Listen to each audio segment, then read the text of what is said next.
Good evening, ladies and gentlemen, and welcome back to the Turn 3 Racing Network tonight, live from the virtual Martinsville Speedway, the half-mile Paperclip. And this is the final race of the round of 8. After tonight, we know who will be contending for the championship going forward, and it is going to be insane here tonight. A lot of laps coming at us, 300 of them. Stage racing. Lap number 75, lap number 150, the markers out there for those stage laps. We've got a pretty good sized field, about 19 cars getting set to do battle here on this half-mile surface. 79 degrees is the weather outside. Track temperature, 89 degrees. My name is Chris. I am your host here live on the Turn 3 Racing Network, and I want to introduce my good friend, Rick Hammond Jr. Rick, how are you? He said he's going to be late. He's doing great. All right, and how about Terry Foster, driver out of, well, he's the 86 machine normally, but has been joining us here up in the booth. Terry, how are you, bud? Doing great, man. We have 4 spots still left open. Oh, excuse me, 3 spots left open. Derek Paulson, he is locked in for our final round of 4 in a couple weeks there, Chris. Yeah, that's right. I mean, the win last week really propelled him.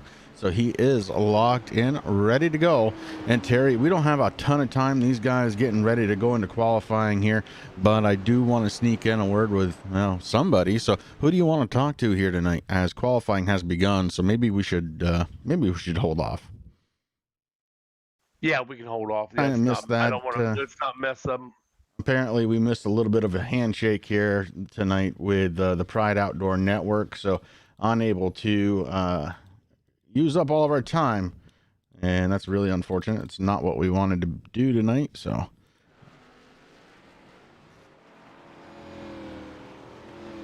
All right, 10 minutes of qualifying on the way.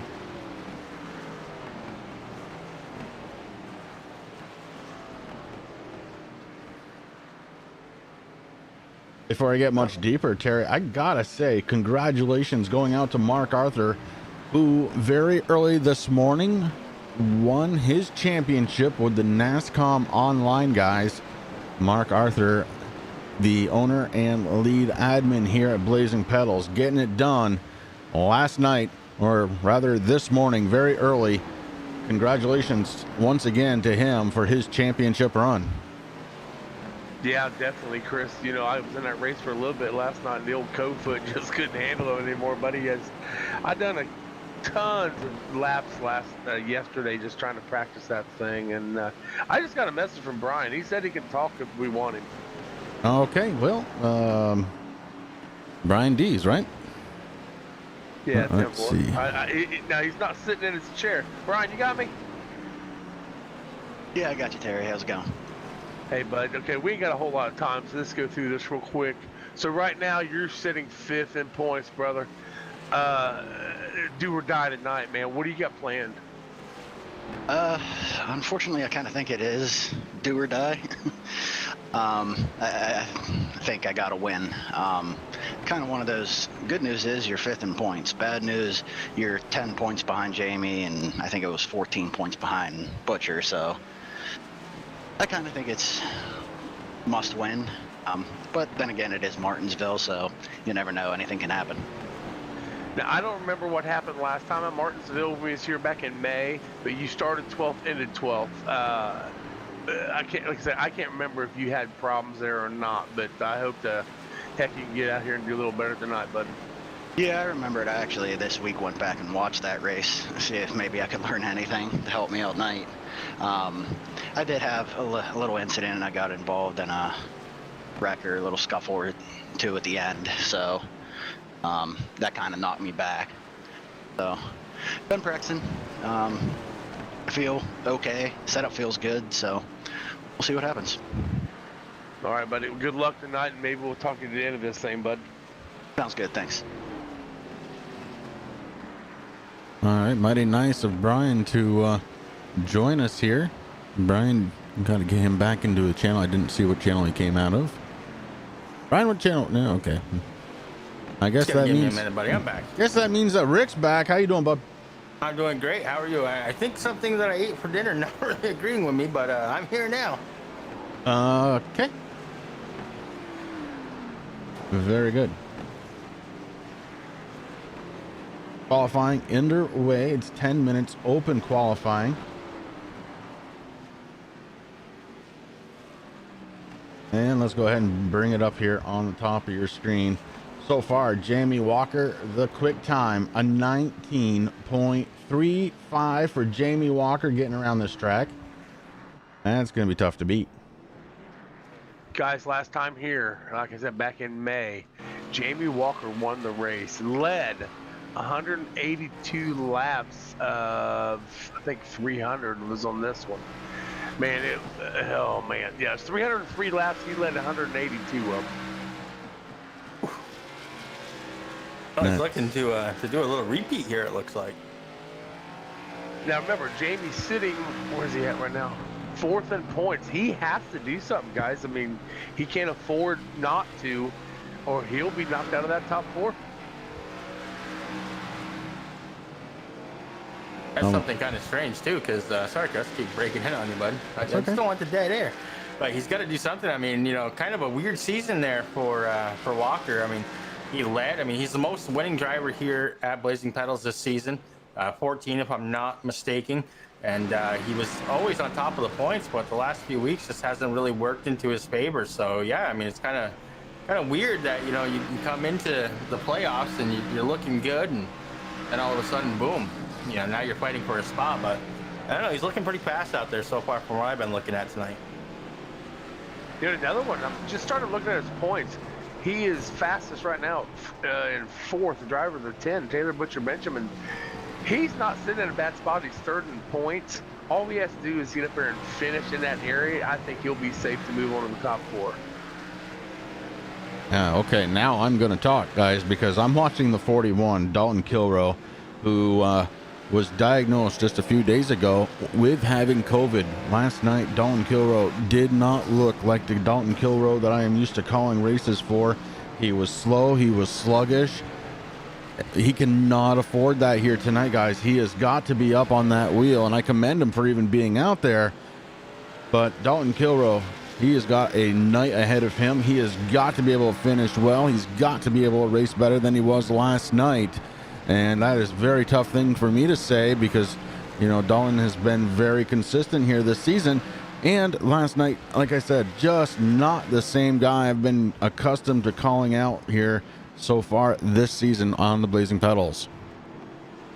Yeah, Chris. I talked to him Thursday, and I also talked to him a little bit in length last night. Thursday, he sounded horrible, buddy. I mean, I think he said he wanted to be dead. That's just the way he felt so bad. Yesterday, I was kind of talking to him, asking him how he was feeling. He sounded a whole lot better. And he is just one of the things. He caught it, and he believes the whole family caught it. And another one, I think, it's just him. I thought Ty Morosco's family might have got it, but it was just Dalton's. So something to watch out for there. One of those drivers in the top 8 looking to try and secure his way into the championship race. We've already talked to him, but Brian D is on your screen right now in that number 17. We got a bunch of drivers out there who are giving us a great camera shots out of their room. And one guy I want to talk about, we actually had a little comment about him last week, Rick, if you recall, something about sitting so far away and needing a booster seat. He caught that and called us out there on Discord, and it was pretty funny. I mean, it wasn't really calling us out, but he did let us know. Of course, we're talking about old Woodside. That's Blake Decker in the 92. And, you know, he does agree. He's like, yes, I do have to sit far back, but it's because I'm on a homemade rig that he built. And he's got his pedals in a custom pedal box. And so the way that those things sit, he has to sit further away from the wheel. But, you know, as you see now, he's far back. You know, this is just qualifying. And he was doing it during practice. But you watch during, you know, maybe not the first stage, but during the second stage and then that final stint from lap 150 to 300, you're going to see him. He's gonna crunch up against that wheel. And, man, that's going to kill his back. You know, it's going to be young sometimes. Of course. Another thing with, I'm sorry, Chris, but another thing with Blake Decker, I was watching him practice earlier before we went on air. He's in a swivel chair. He got sideways a little bit, and he started getting that chair turning sideways also. Yeah, I saw that. Yeah, I noticed that as well. Yeah. Well, up top, you got names in green. You got names in red. The names in green are drivers that are inside of the top 4 here in points. The top 8 are finished off with guys in red. They're the ones that really need to pull something out here tonight.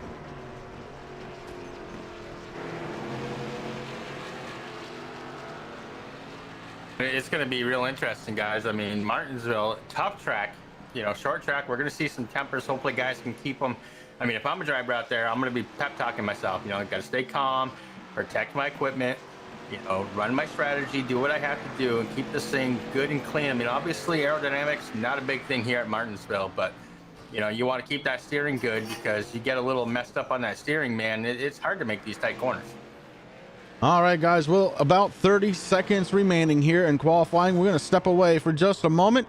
And when we come back, it should be time to grid up these K&N cars.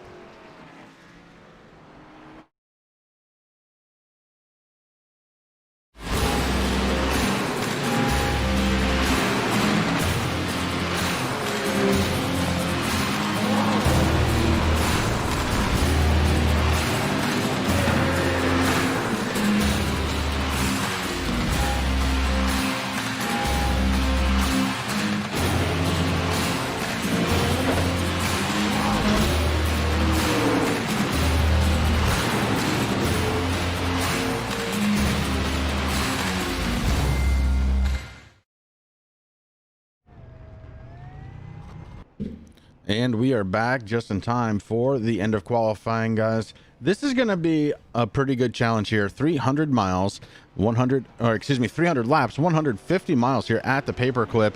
This track, known to be very aggressive driving, is the way to get to the front. Yeah, and that's something that we're really gonna have to keep an eye on, especially those guys that are fighting for those top 4 spots, guys. You know, they got to do things that, you know, it's gonna be a little bit crazy, but it's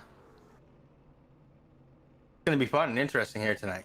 Well, let's send it on over to Ethan Habiak to get this one fired up. Joe, start engine. Woo! Woo, it is. Here we go.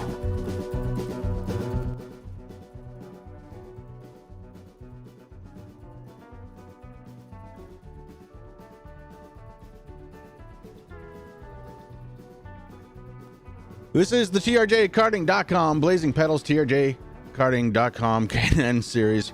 I am a little tired. Those guys kept me up a little late into the morning here after Mark to help celebrate for his victory and championship last night. But here we are tonight, the Martinsville Paperclip. And on the pole tonight, it is going to be the number 88 TRJ Karting.com Chevrolet. It's Jamie Walker.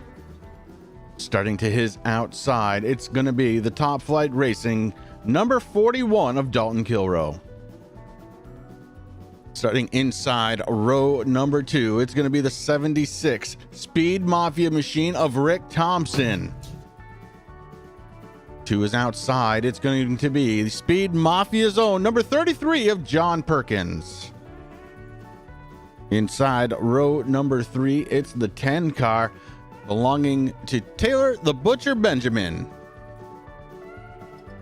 Outside of him, in 6th starting spot tonight, the 6 car out of Outcast Autosports. It's going to be Derek Paulson. In 7th place starting tonight, it's going to be the 17 out of S&M Motorsports Camp. It's Brian Dees. To his outside, it's going to be the 92 of Blake Decker. Starting in 9th place tonight, it's going to be the 1 car out of S&M Motorsports. It's Ty Morosco. And to his outside, out of the TNA Motorsports Camp, it's the 3 of Corey Sherman, Rick. And starting inside row number 6, it is going to be the 9 Outcast Autosports of Nick Okie. Next to him is Tanner Marr in the 19th, going to be starting in 12th. In 13th place and in row number 7, it is going to be Work in Progress Racing's number 55 of Corey Rutherford. On his outside, the 16 TRJ Karting.com Toyota Camry of Ian Habiak going to be starting in 14th. 15th position belongs to the B3 Motorsports number 30 of Brendan Feeney, with Speed Mafia 73 Casey Campbell in 16th position. 17th is going to be the Work in Progress Racing number 64 of Joshua Rutherford. On his outside in 18th position, the 21 Marquis Smith. In 19th position, Brad Collins, Speed Mafia number 22. And next to him, TNA Motorsports driver number 44, Aaron Bockover. And rounding out that field, guys, in 21st position, Speed Mafia number 46, Fred Thompson. So all eyes are kind of on Jamie Walker, who was able to dominate this race here in the spring.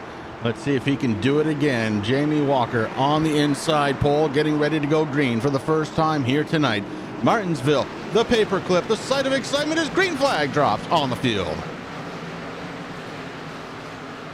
Diving down into turn one, Jamie Walker gets the start he wanted. Don Kilrow already battling it out with Rick Thompson. Thompson was looking to the inside, couldn't get there. He falls in line. Some beautiful paint jobs out there. We'll be talking about those, I'm sure. In fourth spot, it is Taylor, the Butcher Benjamin. The Benjamin is sitting in fourth spot with Brian Dees right behind him. Dees already up 2 spots, along with Blake Decker. Decker up 2 spots in the 6th. And in 7th, guys, we got the 33 of John Perkins back once again here for another race. He's already fallen 3 positions. The guy right behind him in 8th place, that is the 6 of Derek Paulson. He's fallen back too. Ty Morosco right behind him in that one machine. Well, he's right where he started.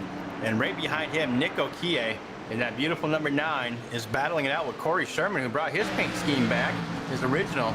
Right now, the Shermanator's got to watch out, though, because right behind him, Tanner Marr in that 19 is definitely looking on the inside to try to get around the Shermanator. Just a couple things, guys. John Perkins, I talked to him a little bit ago. He has to go to work after this. The boss says, nope, you race, you come to work tonight, boys. Oh. Very nice. Hoping for a low caution count. Yeah. Now, so far, so good here as we're already on lap number 5.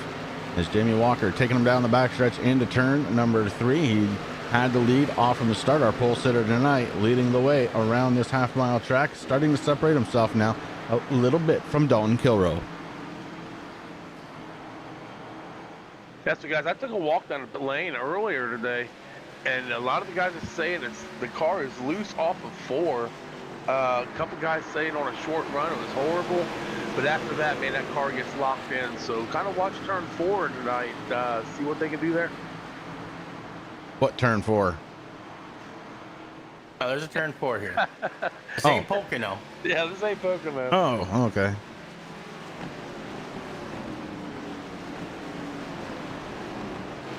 Well, if it is a little bit loose, that is definitely going to help out Jamie Walker. We've kind of documented throughout the season he likes his car just a little bit on the loose side. And oh yeah, he's turning the wheel to the right a little bit coming out of turn 4. Why don't we go ahead and hop right into the cockpit of Jamie Walker.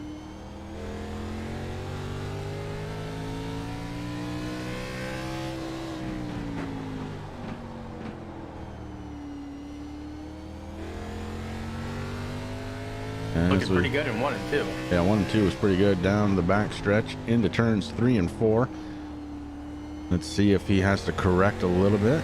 No, that car is coming in. Looks like it's handling just about perfect there. I report what I'm told. Well, we're not denying it. Not even a little bit. We're just saying you're a liar. That's all. I'll take that. So another big story tonight, guys. I said something before the broadcast. This guy started in 16th, up 13th, 55. Corey Rutherford. He decided he was going to do VR, and this is his first race in a VR. So I'm going to kind of watch what he does tonight. I've got him scored in 16th spot right now. Corey Rutherford trying to figure out just how cool it is to be inside of the car for real with that VR. I mean, I can't say much. I mean, Martinsville probably not the first oval that I would test out VR. As a matter of fact, Chris, I think our first oval was either Daytona or Talladega. But I remember when we first got our VRs there quite a few years ago now, if you really think about it, on our second set already. But you know, I think we hit one of the road courses, man, and in the skippies, and it was just amazing. Yeah. I like doing those road course things. VR makes it so much better. Well, guys, what do you say we go through the field? We're going to check in on our top 8 drivers, of course, up front. It is Jamie Walker. Jamie comes into the night inside of the top 4. Again, we see his name going across the ticker in green tonight. Rick Thompson sitting in second spot. He's just outside of the top 4. Thompson trying to win his way in. Kilroe in green, sitting in third spot. Taylor Butcher Benjamin in green, sitting in fourth spot. Brian Dees in red in fifth. Paulson sixth in green. Of course, he's locked in. Ty Morosco trying everything he can the last couple of weeks, but right now showing up in red. He is up to 7th spot.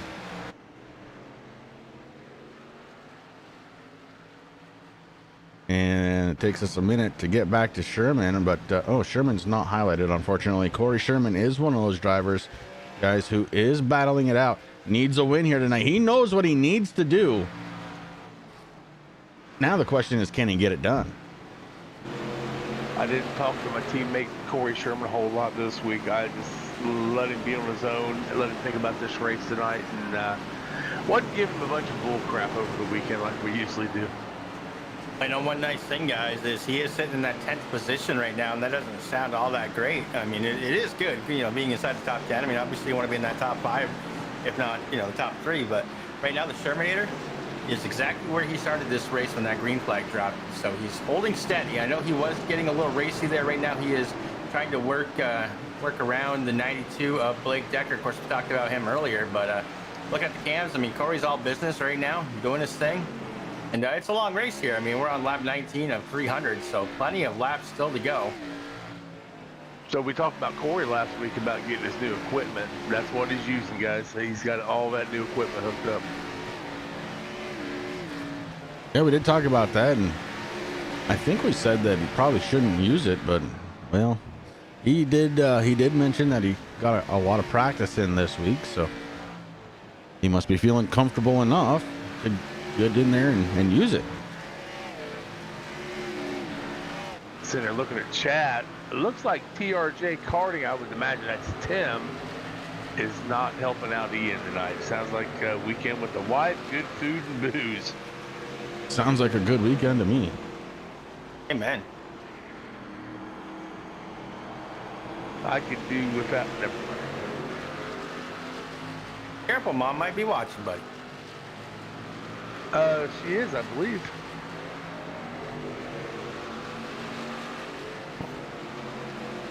Well, if that's the case, I gotta show her the bouncing baby boy right now on screen. Terminator. Whew. No damage, but he's gonna lose some spots. Yeah, he here. is. Falling back to 12. Looks like he's getting himself back up to speed. Let's click on over and see what it's looking like in the room with Corey Sherman. He's inside right now, his teammate of Aaron Bockover. Sherman right now being scored in the 14th spot. A fast car, though. You can see on that inside lane, he is going to try and make up some spots. He's got the TRJ Karting.com Toyota of Ian Habiak just in front of him. Habiak kind of closes the door on that inside lane just enough. Corey Sherman locked down in that 14th position. Ooh, a little checkup there out of Sherman on that. Kind of had Bach over right into the rear bumper. I don't think that's how the slingshot works, is it? No. I don't think there's much here. Guys, I want to bring something else to your attention. Sitting in 10th place, started 18th. Marquis Smith did not turn one lap. He actually sent a message, didn't think he was going to make it tonight because he still hadn't made it home. And he got in right under the cut. Yeah, That's he did. outstanding. And I'll tell you what, he had a fantastic race last night for NASCOM. My goodness, that he was racing with Mark Arthur for most of the night. And man. Corey Sherman, go back around again. Oh, boy. Yeah, caution coming out this time. Hold it down, Sherman. Hold it down.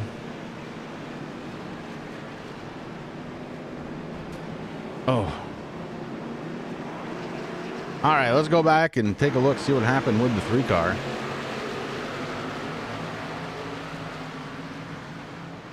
Looks like he gets into the corner. Oh, boy.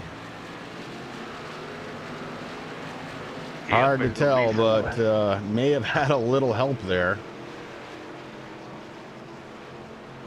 Terry, you guys are off next week for the voting of the championship race. I have a feeling that K&A Motorsports might just go back to TNA. There's gonna be some text messaging going on later. Yeah. Well, the 44, we have it from the blimp cam. We're gonna watch it one more time. We're gonna slow it down. So you have Ian Habiak in the 16 machine, and he is leading the way of those 3 cars. When they start setting up for the corner, it looks like Corey Sherman has a really good run in on the 16 and has to check up. That catches Bach over a little bit out of sync here as he drives the front underneath the 3 machine and around Corey Sherman goes. That's what brought out the caution. And that's caution number 1 here tonight.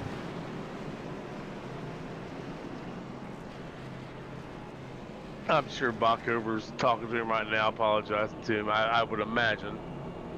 Yeah, it was kind of a racing deal. It is what it is there. You know, it's always hard too when you're coming into new equipment. I mean, granted, you know, I have a belt drive wheel here. It's very powerful, more powerful than anything that I've had as of yet in my iRacing career. And you know, I started with an old like Logitech Wingman, so it's climbed up quite a bit in the G27, and then you know from there. And my TS PC Racer is a good wheel, but you know, Corey, he's on something totally different now. I mean, when you go direct drive, man, you get that thing set up, it is 1,000 times different. And you know, obviously maybe fighting him a little bit too hard tonight, maybe got that force feedback cranked up just a little bit too much, but you know, it takes a lot to get used to stuff.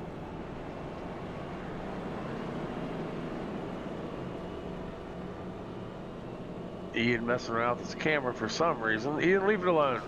Yeah, it's good enough. We'll bring him up here so Tim and Tim's wife can take a look at their bouncing baby boy. I think he just got out of bed. Yeah, it looks like he might have. Yeah, he was sleeping all day, I think, taking advantage of the fact that mom and dad weren't home. Tim, you might want to text the kids and say, hey, tell them to quit messing around. Ian having way too much fun in there. Look at the smile on his face, man. I love that. That's awesome. Cars are going to start folding in 2 by 2. Pace truck lights are off. We're getting ready to go back under the green flag. The Paperclip gave us about 30 laps incident free, and then Corey Sherman and Aaron Bockover get together. Corey Sherman suffering the go around on that and being scored 1 lap down right now. It's early on enough where that's not really a big deal, so let's see what happens here. But we have a new race leader, Taylor the Butcher Benjamin, and Brian Dees on the outside. We go back under the green flag, and the Butcher with a good restart. And here comes Dalton Kilrow on the inside, second row. Kilrow going to try and take over second. Kilrow looking down to the inside, the 17 of Brian Dees fights back on the outside. He pulls away. Now Dees looking to the inside, the 10 shuts it down. Caution on the track again. In the Turn 3 Racing Network, producers say we caught that one. And a look at Brad Collins, so we go back. Brad Collins, the number 22, he's on the inside, just behind Tanner Marr. Oh, the 92. Well. Oh, the 38 gives a nice little bump. So it looks like the 92 got into the backside. Let's take a peek. One good thing, at least I'm not doing Daytona, Talladega speeds here, guys. I think bang these cars up a little bit, be all right. Yeah, look, a little bit of damage on these things, that's nothing. You just let it roll. So the 92 maybe taking that EOL penalty this time by. We'll wait to see. Man, 22 Brad Collins. His car looks fine. There's nothing wrong with it.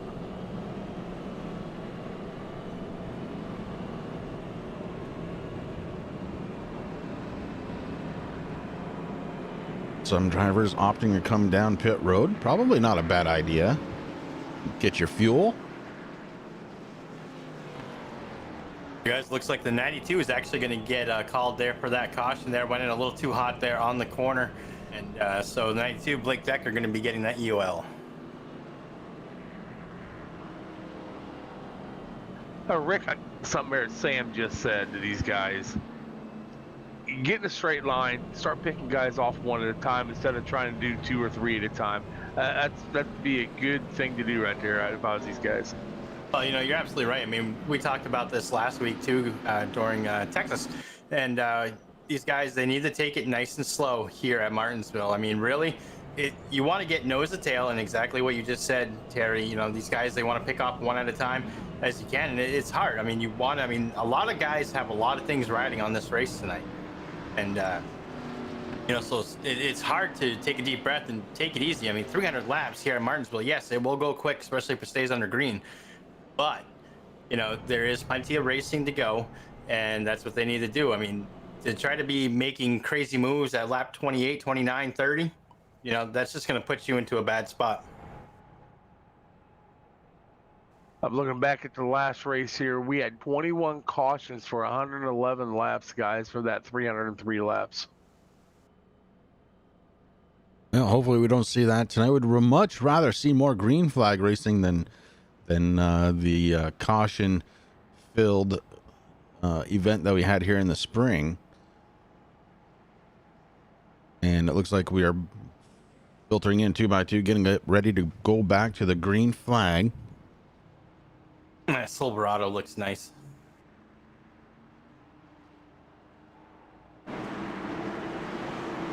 Pace truck is off. Taylor the Butcher Benjamin going to lead the way.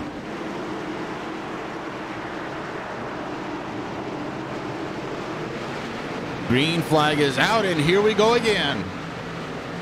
Poor Brian Diaz tried to get a good restart there with the Butcher, but man, did Dalton Kilrow pick that up and keeping that inside lane. Now that inside lane is where you really want to be, especially this early in the race, guys. So Brian Diaz got to try to fight, but with Dalton Kilrow right there, it looks like Dalton might be moving back in the second position. Rick Thompson right behind Dalton Kilrow on that inside. Going to try to keep that door closed, but not able to do it. Brian Diaz is, oh no, oh, good move by Rick Thompson. Yeah, he was just able to put the bumper in. Dees knew it. He could not come down. And Rick Thompson now door to door as they go through the corner. Rick Thompson looking to try and take a spot away from Brian Dees. Meanwhile, Tom Orozco just behind these guys, just watching.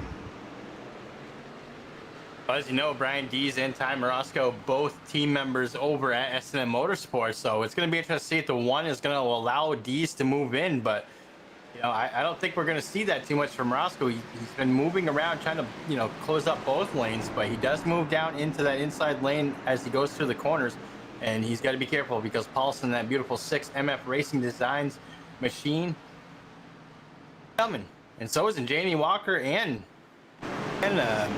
John Perkins. There we go. Yeah, remember last week, Tom Morosco got the pole last week at Texas and had connection issues, had to leave the race, guys. That really hurt him. His top 8 chances there. He's in 6th spot right now in our points battle.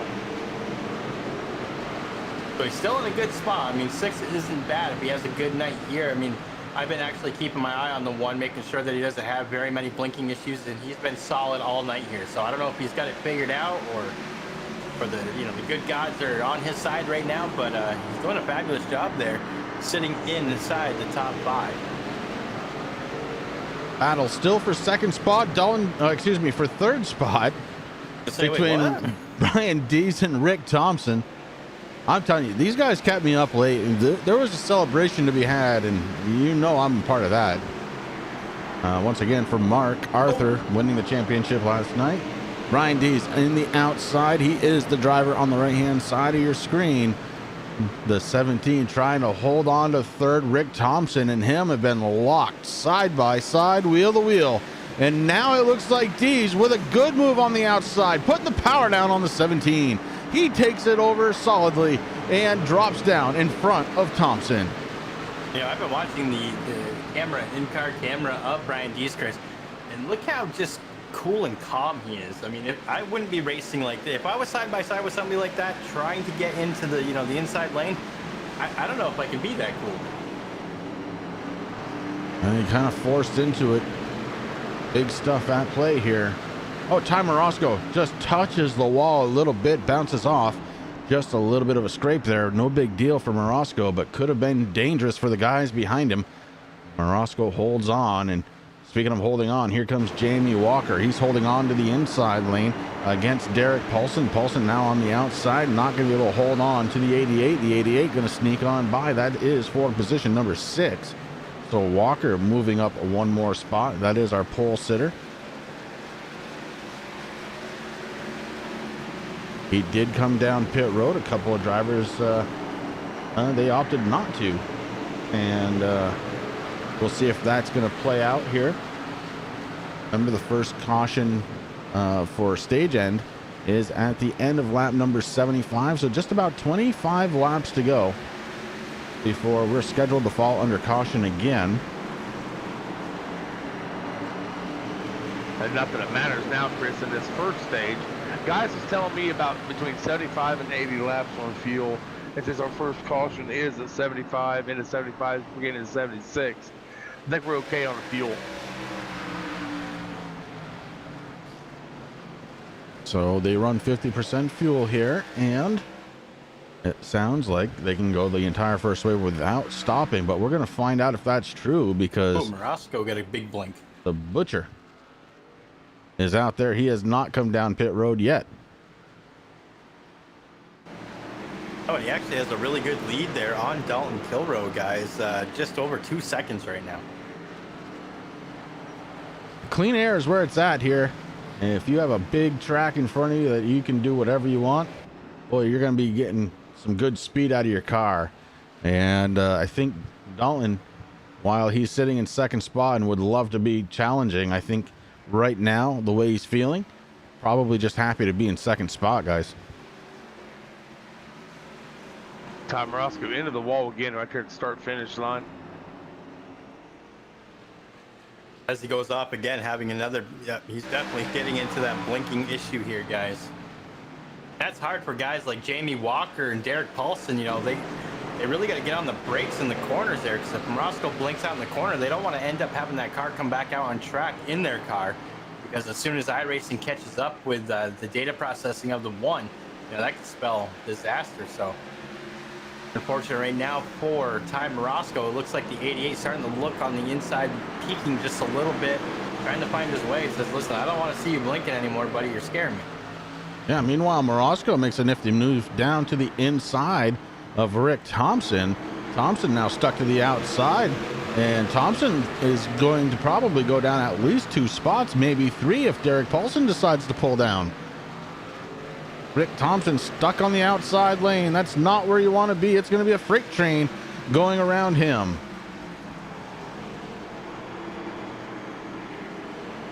You look at the inside lane, guys, and there are a couple other drivers that are starting to join in here. It looks like John Perkins, Marquis Smith threatening to get into that inside lane, and that would be devastating once again for Rick Thompson in the number 76. Oh, he does a nice job, able to stop the bleed here. He gets in front of Paulson, but then the machine kind of kicks up a little bit like it's tight. Oh, big time off from the curbing, and Derek Paulson gonna take advantage. Paulson now goes ahead of him. Here comes Marquis Smith. Oh my Lord, 3 wide. Go Marquis. Well, that one settles itself out relatively quickly. Marquis Smith able to get around John Perkins. The 46 machine of Fred Thompson just doing exactly what he wanted to do. He wanted to be in the outside lane. Didn't expect to go 3 wide. Guys, I'm watching something really interesting inside the cockpit of Jamie Walker in that 88. He is downshifting.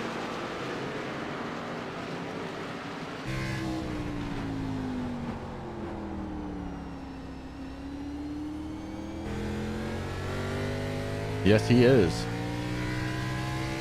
That's not a bad strategy to do. I mean, as long as you know where your engine RPMs need to go, I mean, it can definitely work out for you. But if you lose focus for just a second and have too high of RPMs when you're downshifting like that, that could spell disaster. But and Jamie Walker, like I said, has the most wins here this season with 14. And so we know that he knows how to drive, but man.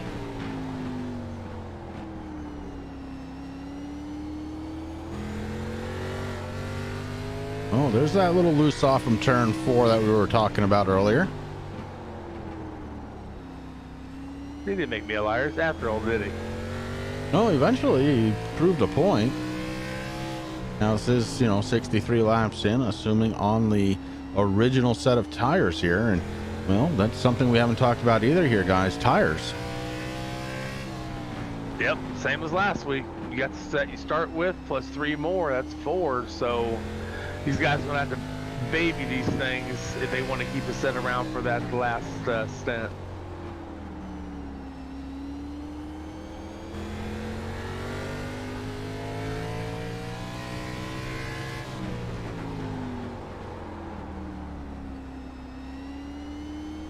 I mean, looking at the times of the guys that did come down the pits, maybe 3 drivers may have taken tires. Kind of hard to really tell because I know 3 of those drivers had some damage during 2 cautions that we've had here so far, guys. So, it might have been just to let the car get repaired, make sure that the steering is okay. Without going back and actually checking, but right now the guys, pretty much everybody that has come down looks like fuel only.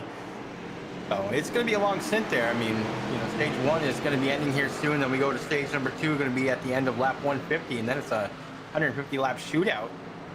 300. Guys, I just went through all top 5, the top 5 guys. Every one of them is shifting. That's what you're supposed to do on a short track, right? I guess. Well, what that's doing is it's going to drop the nose. It's going to help them turn the car. And of course, it's going to have them accelerate out of the corner a little quicker. So I think there's probably shifting to get the turn out of the car. Well, we're going to have to talk to somebody here at some point to figure that out. But right now, it has been and continues to be Taylor the Butcher Benjamin as our race winner. The Butcher took it over when Jamie Walker came down pit road and hasn't given it up since. The lead, though, is starting to drop. Don Kilroe starting to move in. About 5.5 laps to go before we fall under caution. Will there be enough time for Kilroe to try and take over the top spot, or will the Butcher hold on to it through the whole first stint? Yeah, I mean, just a few laps ago, guys, it was just over 2-second lead the Butcher had on Don Kilroe. Now it's down to about 1.47 is what I just saw there. Of course, depending on where they are on the track, it does come in a little closer. But right now, Dalton definitely starting to slowly reel in the Butcher.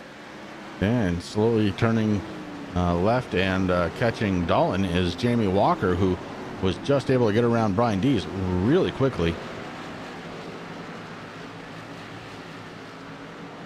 So Walker definitely going to be a force to be reckoned with here tonight, so long as he can keep all 4 pointing in the same direction. Meanwhile, the guy up front, Taylor the Butcher Benjamin, has had no issues doing that here tonight as he goes around the start-finish line one more time, working lap number 73, guys. About 3 laps to go before that caution comes out. And these guys have already learned a bunch about how this car is going to handle through a short run and a longer run for the rest of the night. Mark just said that's a glitch. They aren't shifting. I appreciate that, Mark, because I just watched everybody in the camera. Nobody's moving their hands to a gear shift. Wish iRacing would bring that in, because especially when you're in VR is when they should have an option for that. because that's one thing that kind of throws me off a little bit. Now, I have tried to drive without my hands, you know, on the wheel, just showing the wheel. That drives me even more insane. And then taking the wheel away altogether, so you see the, you know, the steering column, that drives me nuts too. But it would be nice that, you know, when you go down the ship, that the actual arms in sim would move down and do take the ship, and, you know, especially on your feet with your gas and your brake pedal. I mean, everything is just kind of static in there. But little improvements that iRacing can do to make things a little bit better, and I have a feeling they're on their way. I mean, they're bringing us a lot of great features here. Stage 1 is done. Stage 1 belongs to the 10 car of Taylor the Butcher Benjamin. The Butcher winning stage number 1. And with that, guys, we're going to step away for just a moment. We got to take a break. I blame Mark. My throat is sore from talking all night last night, but we will be right back here on the Turn 3 Racing Network. You are watching the Blazing Pedals TRJ Karting.com K&N Series live here on the Turn 3 Racing Network.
iRacing, you wanted the best, you got them four abreast. Often imitated, never duplicated. The greatest show on dirt, the World of Outlaws.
And we are back live here from the Paperclip. And Terry, you say you got a story? It's breaking here on the Turn 3 Racing Network.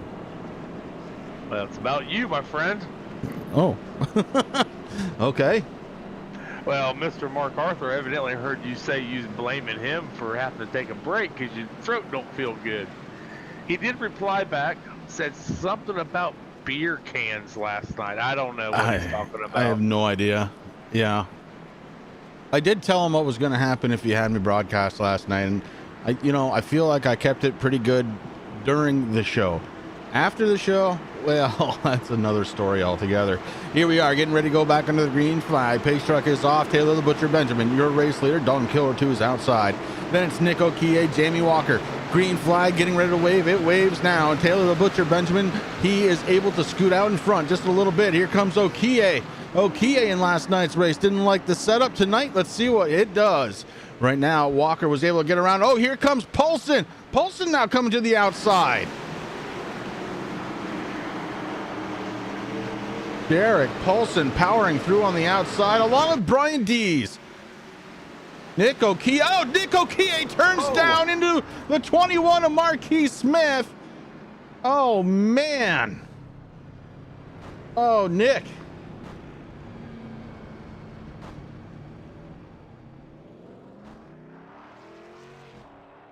Well, let's take this one from the blimp cam. We're going to go on back. The 21 with just a fantastic run. You see the 1 get into the wall and the 9 kind of coming down. We're going to have to look at that one again, just maybe a little bit slower. You see the run that the 21 had. I mean, look at the gain he is making even here in slow motion.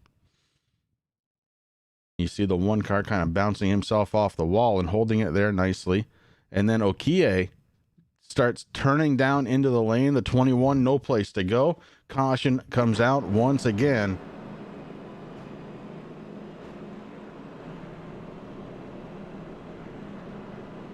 Nick, if you're listening, bud, it's just a flesh wound. Get your butt back out there.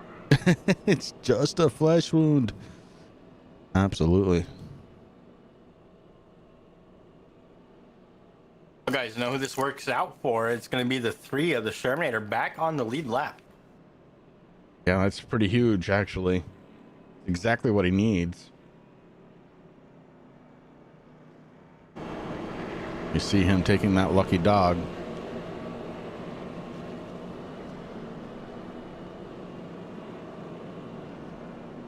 Closer to the front, though, this may also work out pretty well for Jamie Walker, who this time will start on the inside lane. In the second row, which means he's going to have a shot at Dalton Kilrow. Last start, Dalton Kilrow got a good jump. Started looking at the inside of Taylor the Butcher Benjamin and going into turn 1. See, I'm going to see if he's going to try that again. Well, guys, I just heard from Sam over on race control. The 9 is going to be at fault there for that caution, so he is getting the EOL. Well, looks like I called it right. Yay me.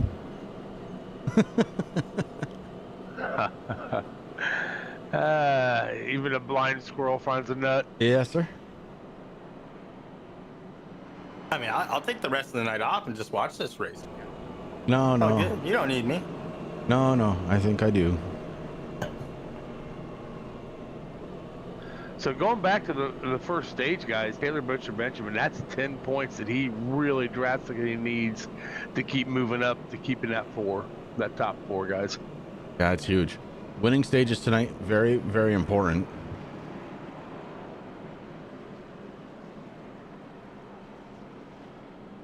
This caution going to help these guys out with fuel.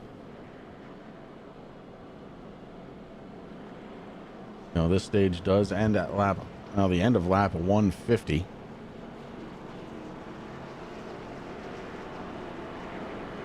Hey, struck lights are off. Rick, we're getting ready to go back under the green flag. The 10 of Taylor the Butcher Benjamin going to be followed by Jamie Walker. The 41 of Dalton Kilrow going to be followed by Derek Paulson. This is going to be a good restart here. Yeah, you're absolutely right. Of course, you got Brian Dees, Marquis Smith right behind those guys there. Ty Morosco in the 1 seems to got his blinking under control for right now. And on the outside of that 1, John Perkins also.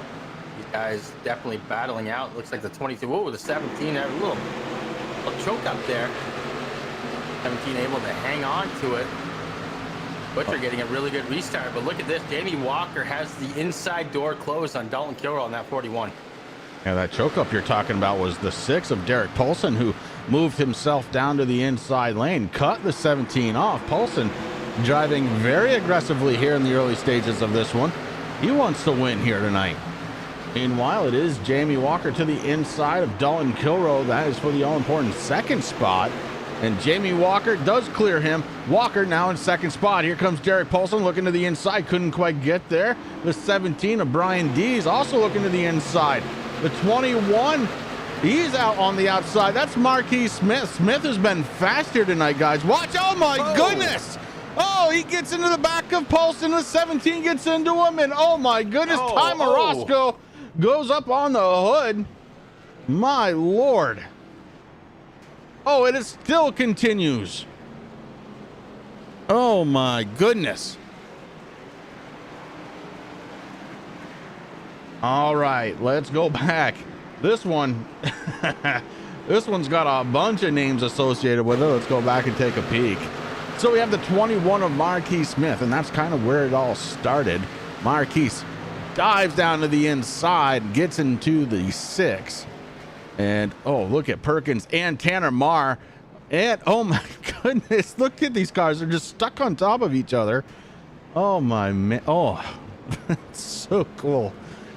It looks like short track action at its finest right here. And why not? As we're working one of the best short tracks in the circuit, the Paperclip, Martinsville. Oh, man. You guys see anything in there that you want to talk about? Go ahead, well, but yeah, that was Brian, awesome.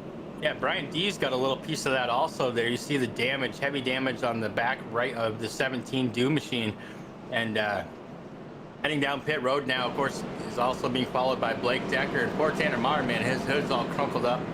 He got it real good, but hopefully everything's okay there with D's. D's right now being scored in 7th position. I've been watching the 92, and I don't know why Blake went up like he did. He jumped, got up to the top, and he hit the 17. Yeah, he. I mean, I'm not sure either, but you know, Morosco there, he's got some damage, and obviously it is going to be on the 21 on this, getting that EOL. So, short track racing, that's what it is. Well, he had a heck of a run, and he just could not woe it up.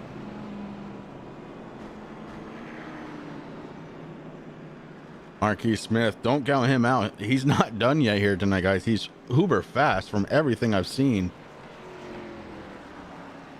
Maybe just a little aggressive, a little too soon. Maybe the only fault there.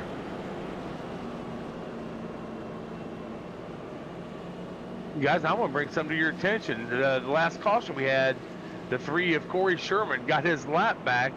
Now look where he's sitting, up in 9th. Yeah, up 1 from the beginning of this race. Now it's Corey Sherman taking advantage of that caution. As you said, Terry, doing a good job inside of the top 10. He's one of those guys, look, let's not sugarcoat it. He needs to win tonight in order to try and fight it out here for the top spot. Anything shorter than that, and he's going to be on the outside looking in. Yeah, so that accident right there hurt a few guys. Derek Olson, who else we got there? Where is the other ones? Brian Dees, Ty Morosco. Hurt those guys big time. And the only thing that is kind of a blessing here, a little bit early in the race here. Still over 200 laps to go. As we get ready to go back under the green flag, this time by, it's going to be the Butcher and Jamie Walker making up the front row. As we go back under the green, Jamie Walker trying to get there, but the Butcher with a great restart. Butcher gets a good restart, but so did Dalton Kilroy. Now Dalton's repaying Jamie Walker, keeping that inside lane locked, but the 88 trying to fight back. Almost got clear that time by, but as they head into the corner, the 41 dives into that inside lane, keeps it tight there. And of course, Jamie's got to be very careful because Rick Thompson there in the 76 is looking to keep that door closed, but now it looks like Jamie Walker has cleared Dalton Kilroy to take over second. And we know what happens if that 88 gets out front, guys. Yeah, he's going to lead a bunch of laps like he did last time we was here. Well, he's got to get there. And catching the leader is one thing, passing the leader is another. We talk about that week in and week out. But probably more true here on a short track, because this track really is only a one groove track, guys. I mean, we see it happening where there's some passing on the outside. That's on a restart. The cars aren't really up to speed yet. Maybe the tires are cooled off a little bit, and that gives them the ability to do that on a restart. But deep into a run, you're not going to see people passing on the outside here. And if you do, it's because the guy on the inside messed up. Right. Guys, 76, Rick Thompson sitting in 4th place right now. This is something he needs to finish in that top 4. Right now, he is sitting 7th in our points battle. So right now, he's ahead of Brian Dees and Ty Morosco going into this race right at the moment. Oh, and Derek Paulson, excuse me. We're going to try and have Mark Arthur update the points before we go off the air tonight, so we know just who will be battling it out for the top spot, the championship, in just 2 weeks from tonight. Track thus far unknown. Did you ask him to do that? I'm asking him right now. We're gonna see if we're gonna see if he does it or not.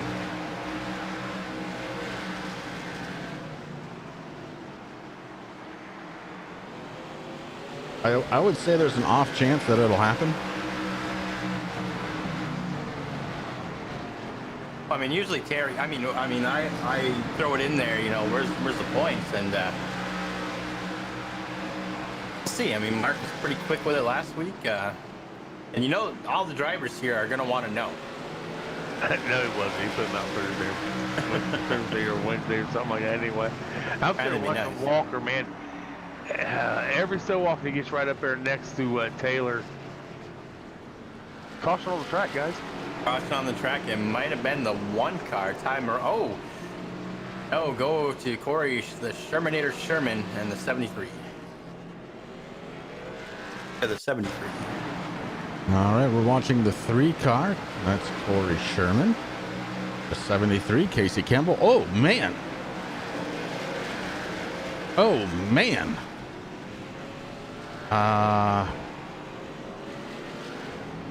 Don't know if something happened earlier on to cause that. But let's go back. I mean, guys, he just plowed into him. There's no other way of saying it.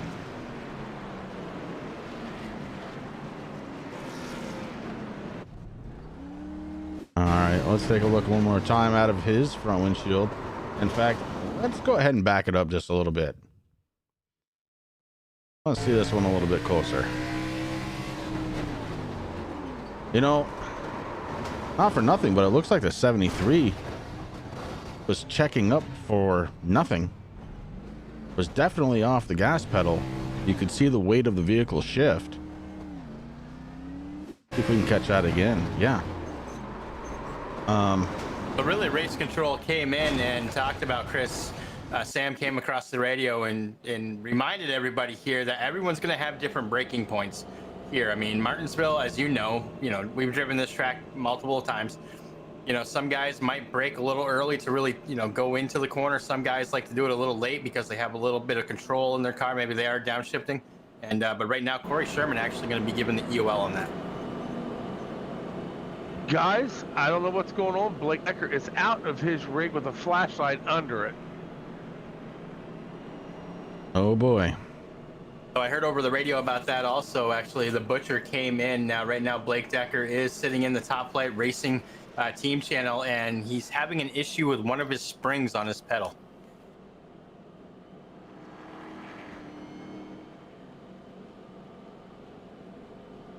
Yeah, it looks like I see a 6-string and a bass behind that. That's kind of cool. Couple up on the wall, Terry. Yep, it looked kind of nice.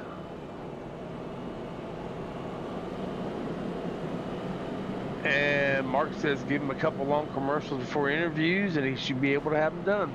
That's awesome. We'll just get him in here and have him tell everybody. I don't see why not. We'll probably have about 15-20 minutes to kill after the race to let him talk. You sure it's going to be enough time? No.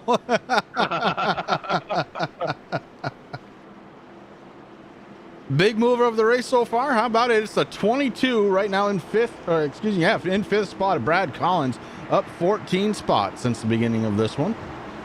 Ian Habia to his outside up 9.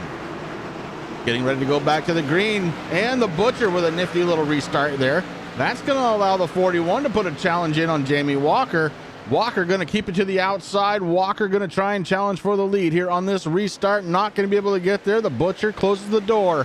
The 88 is going to try and get there one more time. Can't do it. Now he has to be careful with Dalton Kilroy behind him. You also got to remember 2 teammates right there, the 10 and the 41, Top Flight Racing. So they're definitely talking, and Dalton's like, hey, listen, you got to try to get Jamie behind me, but it didn't work. I mean, we know Walker, he knows how to move that race car through a pack, man, and he did a great job to take over second there.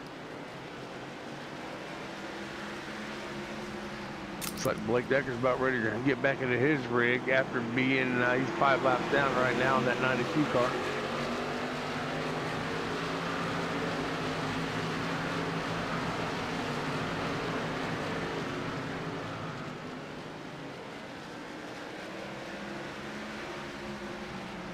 Yeah, so Blake Decker going to be rejoining the field.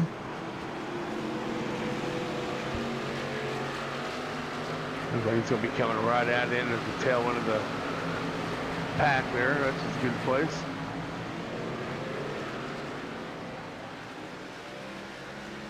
Lap of 114.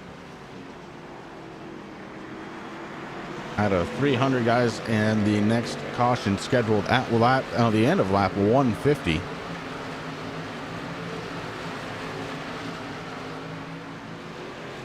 Now, I did say something about the championship race being in a couple of weeks. Next week we're off, and I did say track unknown. The reason for that is these drivers will be voting on that championship track. It cannot be a super speedway, it cannot be a road course. All others are open as long as they've run them this season.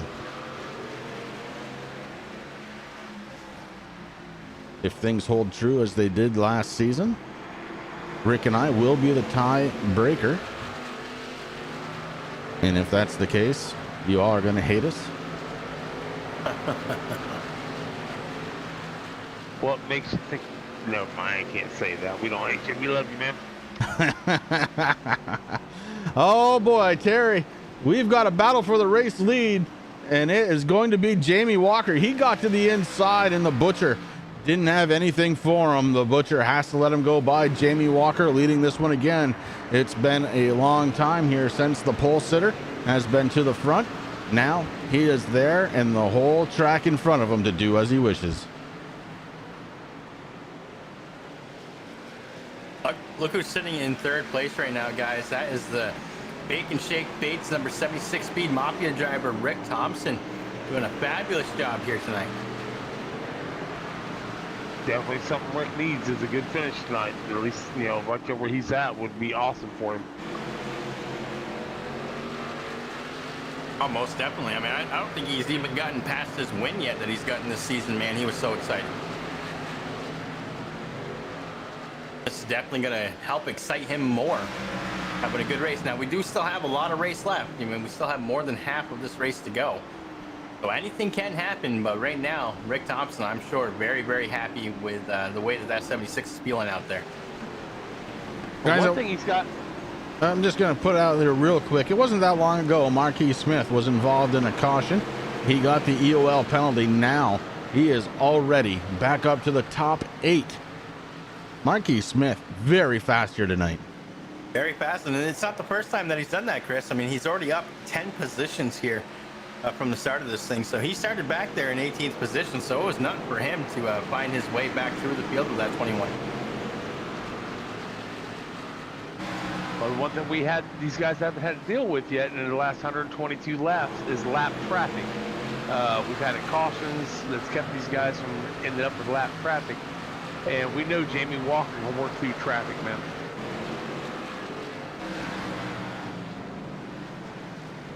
Most definitely. Well, Jamie Walker out there in his TRJKarting.com Chevrolet, leading the way. He's got a 1.4 second lead over Taylor the Butcher Benjamin.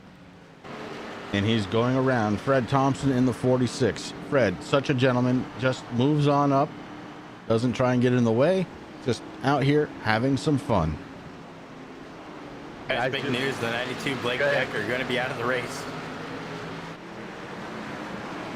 That is unfortunate. Blake Decker had such a crazy season here. I don't know if you heard what he said, Rick. He said that the Schwann's brake pedal broke. He had no brakes. Cannot have no brakes here at Martinsville. That doesn't work. Now, Blake, I don't know what kind of pedals you have, bud, but let me give you a piece of advice. Take that spring, go to your local hardware store, find one the same diameter but a little more stiff, and it's going to work fine. I had to do that with actually a couple pairs of my pedals. My G27 ones had that problem, and then when I had my I don't remember what the heck they're called, Chris. They're the ones that you had. but those ones I also put some heavier duty springs in. It only costs a couple dollars, if that.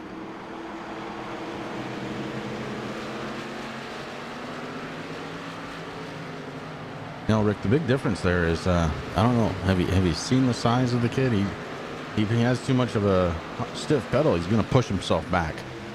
That is true. So what you want to do, Blake, is grab a ballpoint pen, unscrew the middle part, take out that little spring that is on the end of that ballpoint pen and put that in there, and you should be good to go.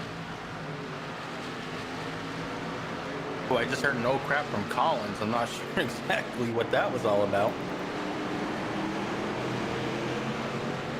Brad Collins, driver of the number 22, having a fantastic night. He's up 13 spots since we took the green flag here tonight.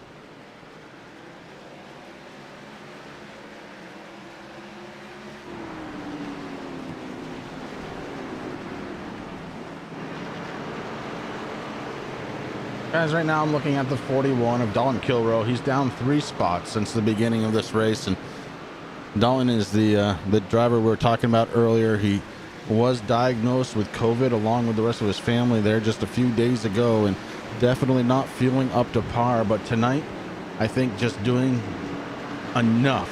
I think that's his plan, is get himself into that last race, that round of 4, to try and win the championship. And if that is his plan, he is doing the right thing here tonight, just taking it easy and going around. You're absolutely right. Of course, our thoughts and prayers with Dalton and the Kilbrough family there to, speedy recoveries. Everything's going to turn out okay, and Dalton's doing a good job, though, man. I mean, I've been watching him on his camera, and, he's maybe not as perky as we're used to seeing Dalton, but doing a heck of a job out there. Well, I just got a poke in TeamSpeak here, guys, and it simply said, well, that's new. Oh, man. Blake Decker, what is going on, buddy? We're hearing all kinds of problems. Brake pedal issue? Yeah, it was weird. They wrecked in front of me, and I got on the brakes to slow down, and I guess my foot slipped off of it, and it came back weird or something, but, like, the damper pads on the brake pedal, like, came undone and just flew off.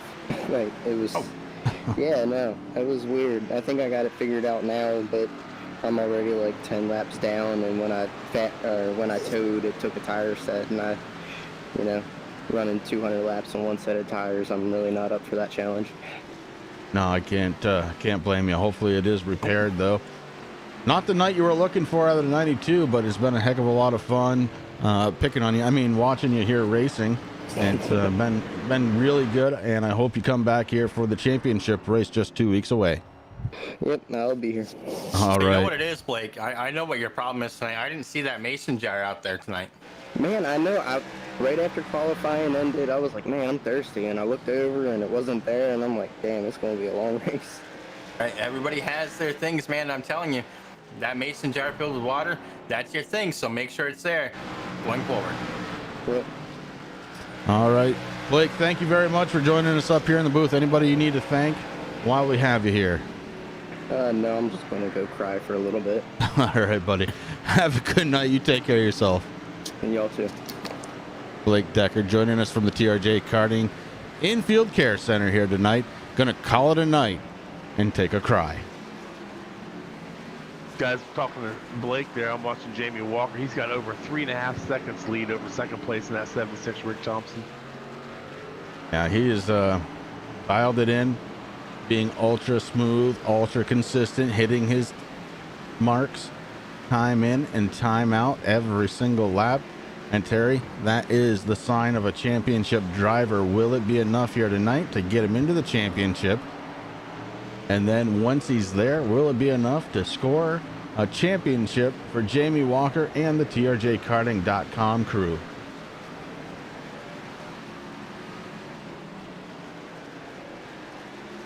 I mean, Jamie's worked hard all season, Chris, and he's done a great job, and we know that he can get out there and race, and that 88 very fast when it's in that nice clean air leading this thing. We know that last mate he led a lot of laps here, He took his time to work his way up to where, he got the pole, but he had some issues, had to work his way back up towards the front there, and I think he's ready to do a repeat of May, but this time he wants to come home the victor.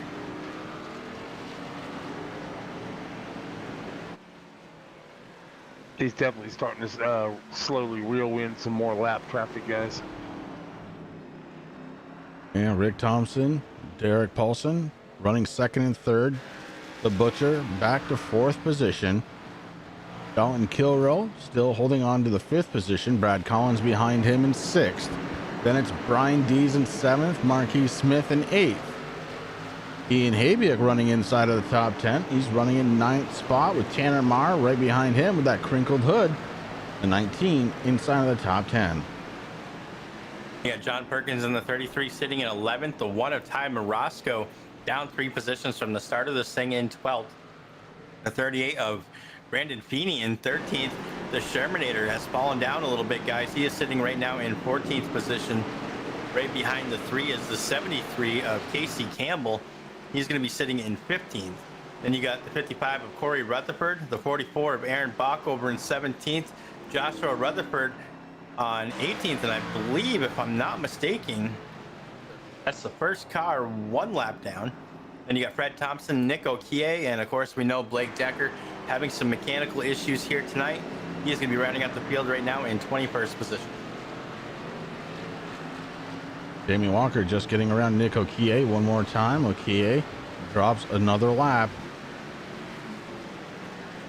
Guys, we're only about 4 laps away from the next stage. I'm ready for that. I am.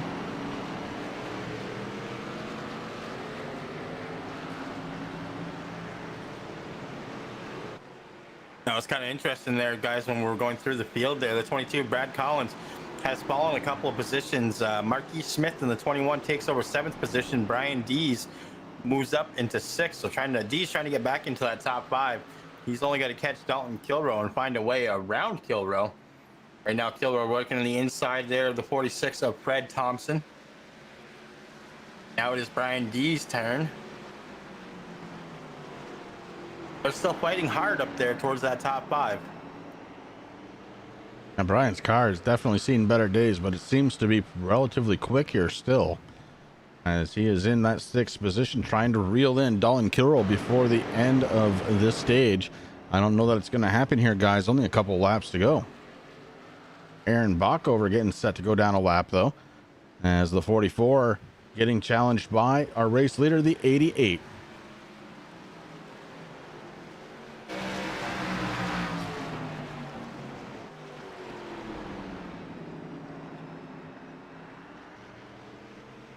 He got around the 44 of Aaron Backover. Backover had to be careful there because Nick Okie was coming up right behind him. Yeah, that would give Nick the lucky dog if he would have got around. Exactly. Lap 151, caution flag is out. And guys, winner of the stage number 2, it's going to be Jamie Walker for those very valuable stage winning points here. And boy, it couldn't have come at a better time for Jamie Walker than it is tonight, coming in tonight in 4th spot, needing to try and really secure his way into that run for the chase. Another one that needed that spot. He got 7 points off of this is Rick Thompson there, finishing 3rd. Derek Paulson in 2nd, getting 9. Taylor Butch and Benjamin, getting 6. So, see, Kilrow 5, D's 4. These guys need these. All right, with that, we are going to step away for just a moment. When we return, it's going to be the 3rd and final stage here, live on the Turn 3 Racing Network. It is the Blazing Pedals, TRJKarting.com, live here from Michigan.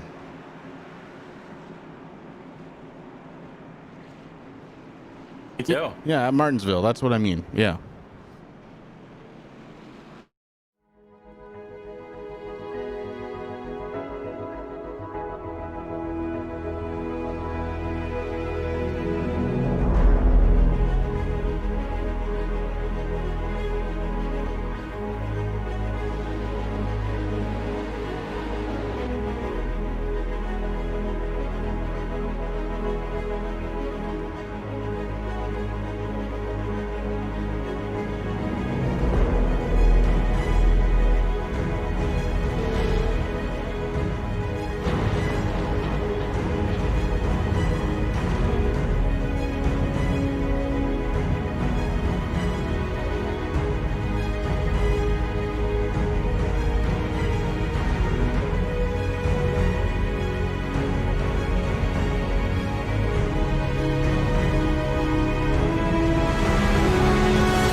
All right, guys, we are back there. Stage 2 has ended. Lap 156 to 300. We're back under green.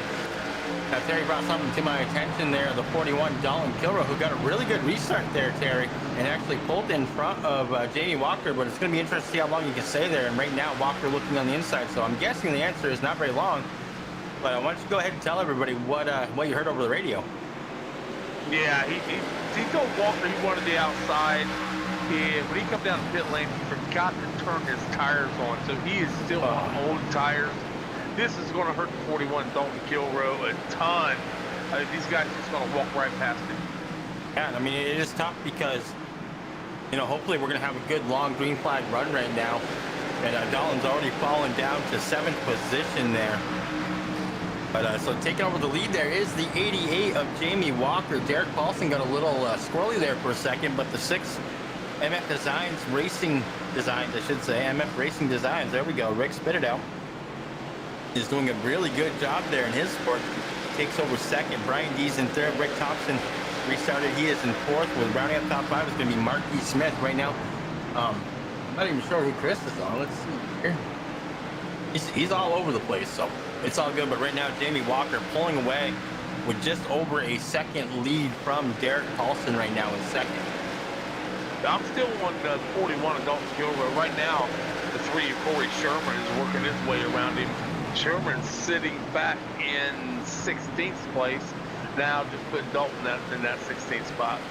And Dalton falls down into 16th position.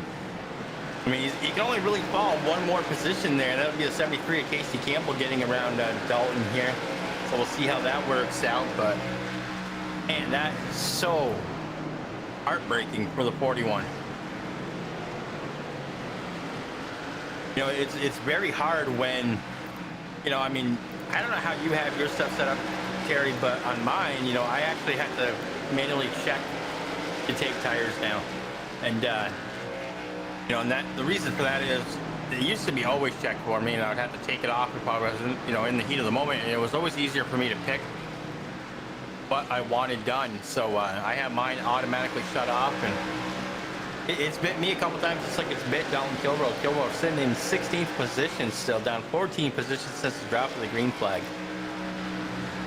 Yeah, Rick, I have a button box. I have my tires set on, or I can do it with my mouse is how I usually do it. Yep.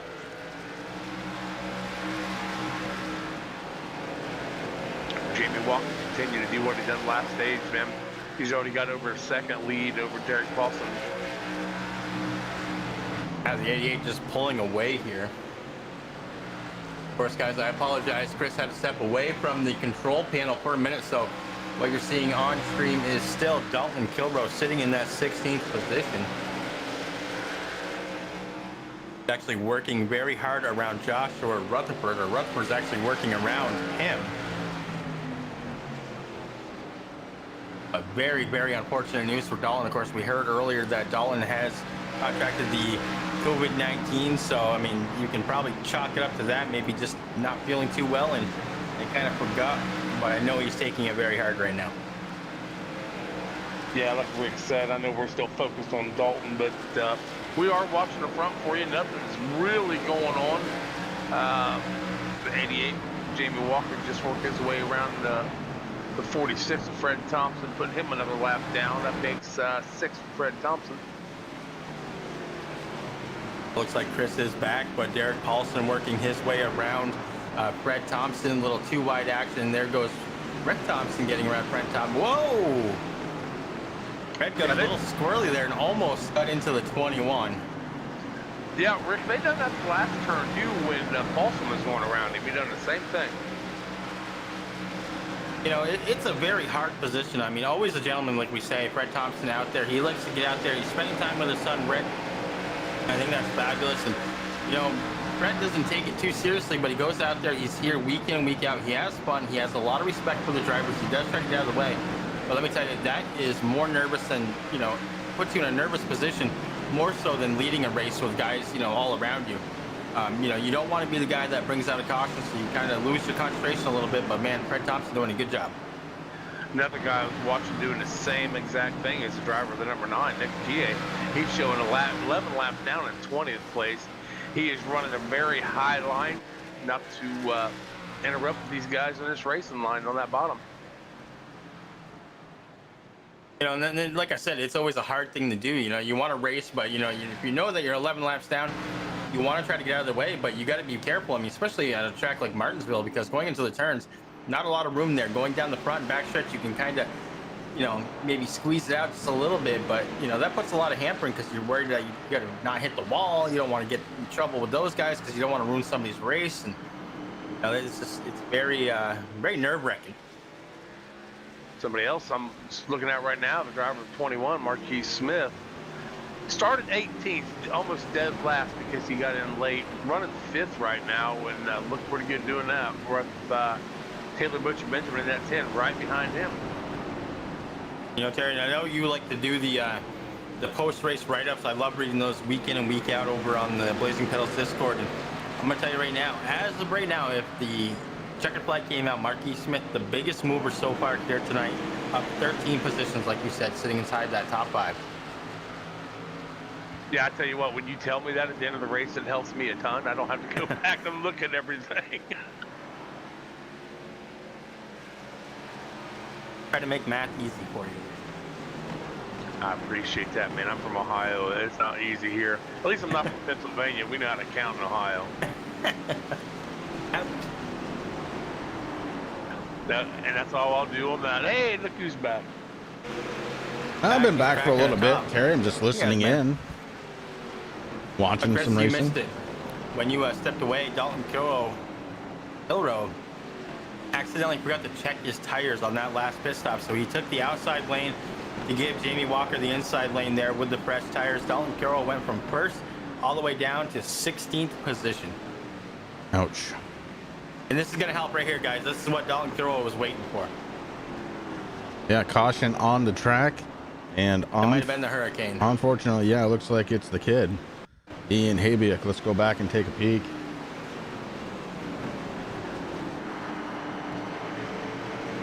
Oh, comes out of the corner and gasses it up just a little too much, and around he goes, and pretty decent contact there with the inside retaining wall for Ian. Can't blame the spotter on that one. Yeah, I was going to say the spotter was not to blame there. That's driver error. Putting that foot down just a little too hard was Ian Habiak. You guys kind of ruined what I was going to say. Maybe on the next restart, we should go down into the TRJ Karting live spotting channel. You want a spot for him? Myself up and no, I was going to say we should listen into the spotter. Then I was going to go, oh wait, that's right, he's not here again this week. Oh yeah.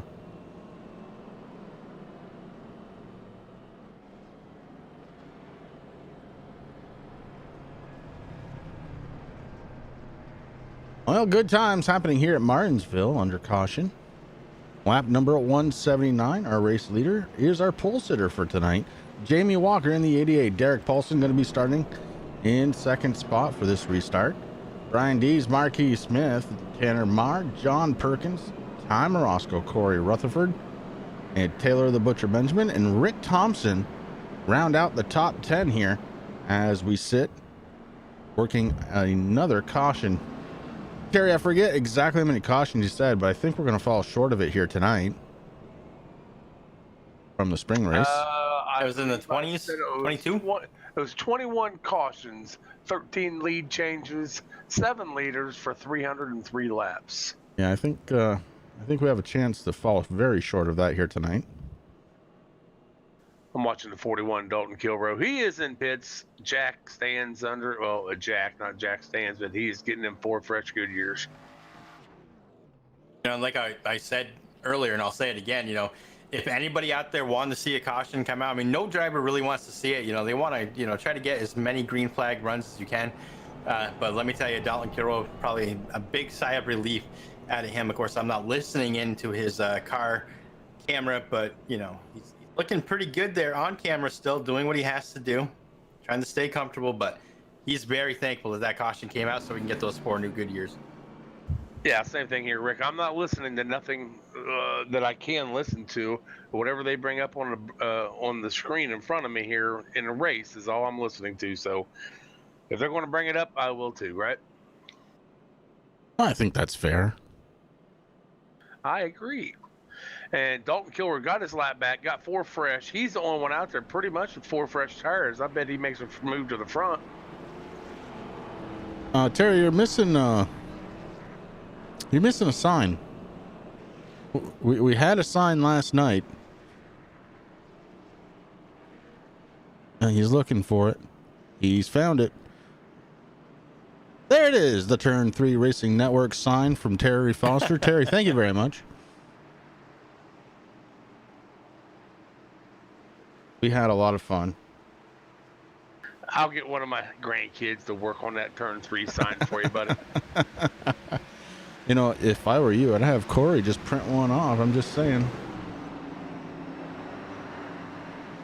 Oh, hell, we're on the green.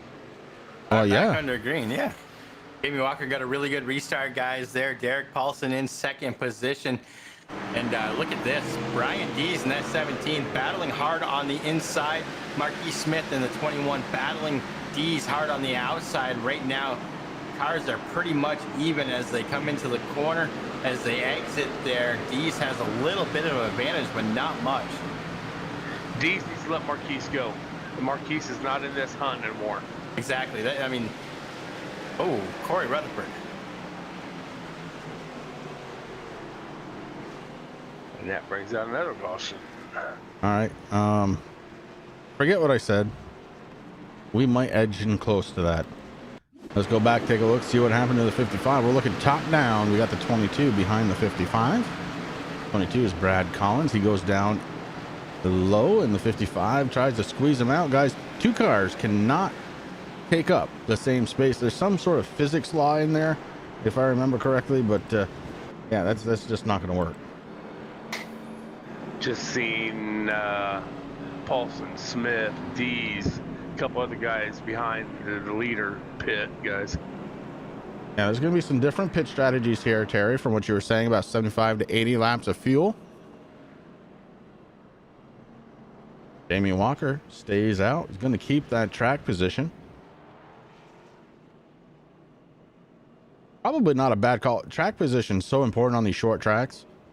And I think that's going to prove out here throughout the night.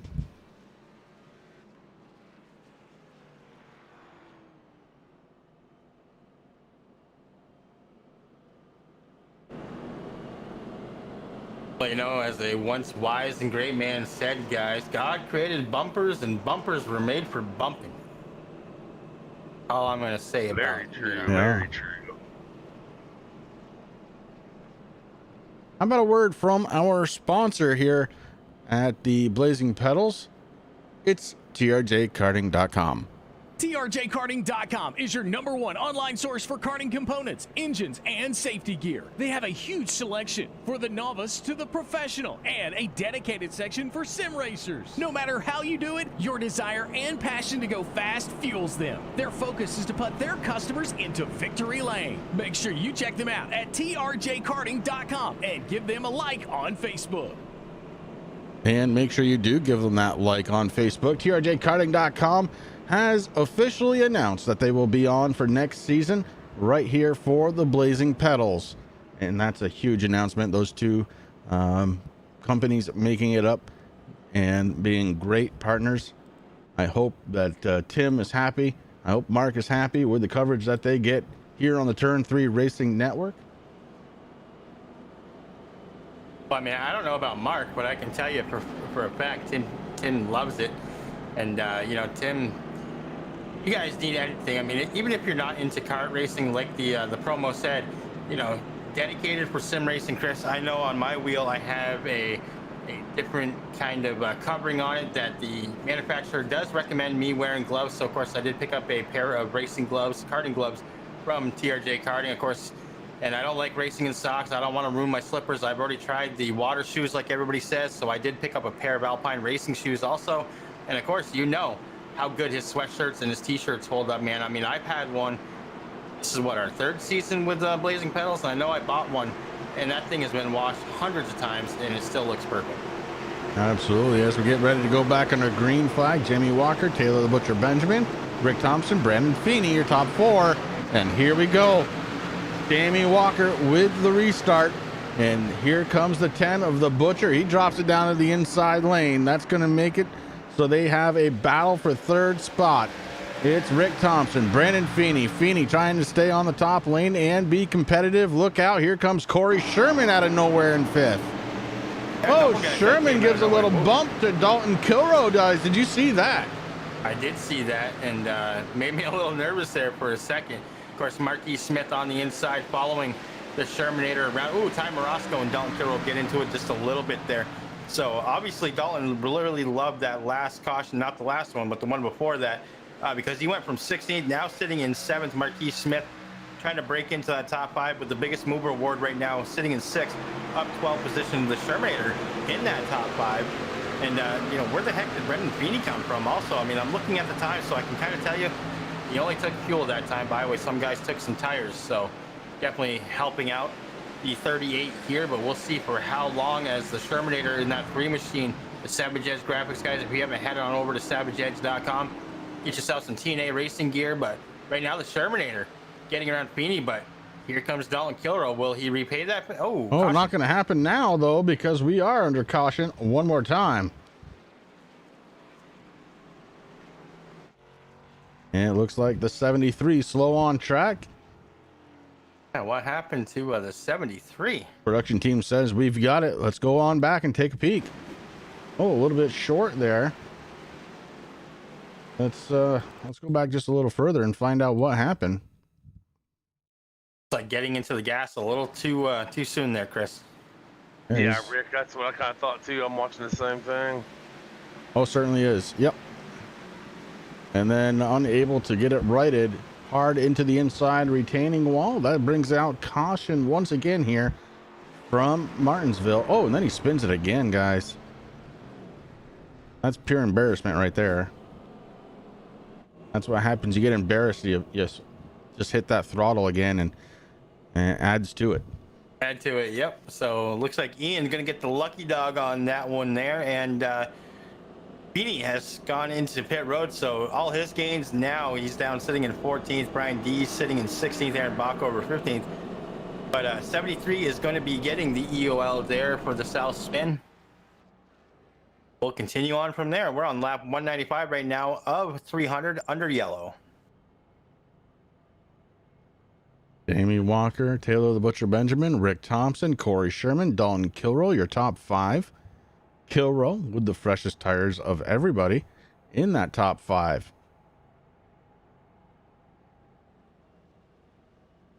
Kilroe was actually getting ready last time, right before the caution, to go around Corey Sherman. The caution really did save Sherman that time by.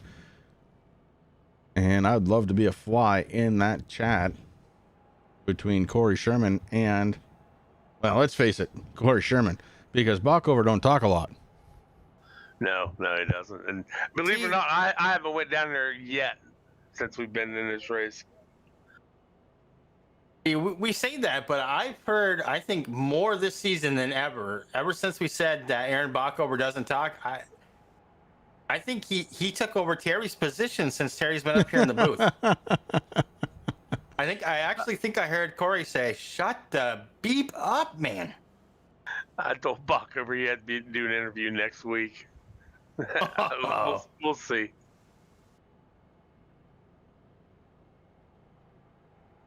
Aaron, another driver that was in the NASCAR series last night, he had a heck of a practice. He was the fastest car. Something happened with his computer, guys. Wasn't able to make the race, unfortunately. But boy, did he have a car. Wow, he was fast. Tell you what, I think these cautions are working out perfectly for that 41 of Dalton Kilroe. Still the freshest tires out there so far. I know Dees just came in the pits a little bit ago. I don't know what he'd done, but I know he come down the pit lane a little bit ago. Let's just say it looks like the last time Dees was on pit road, it looks like he spent 25 and a half. I don't know if that's correct. It's very possible, Rick, because he had some damage on that car earlier, too. He has a set of tires, maybe get some fresh tires, let the crew fix up that car. We're back under the green flag, guys. And Jamie Walker, I mean, we called it before, you know, Mr. Restart. He knows what to do there in that 88. Oh, I'm hearing some guys getting black flags, so race control is getting busy down there. But Rick Thompson in second position, Dalton Kilroy right behind Rick Thompson there in third. Taylor the Butcher Benjamin sitting in fourth. Corey, the Shermanator Sherman, had a little bit of pressure there by the 21, but Corey able to hang on to that top 5 right now. Marquis Smith trying to battle it out with Ty Morosco with his beat up number 1 right now. Smith on the inside has a little bit of advantage, but we'll see for how long, because Morosco getting very racy here late in the race. Yeah, Rick, Brian Dees, Aaron Bacher both got black flag for passing, I'm thinking, but Mark did clear those. Probably something silly.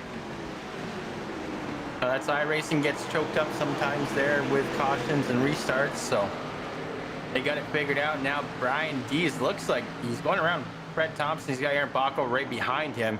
So Dees trying to make up as many moves as he can. Yeah, he's watch coming off the corner like that. Yeah, we only got 98 laps left to go, guys.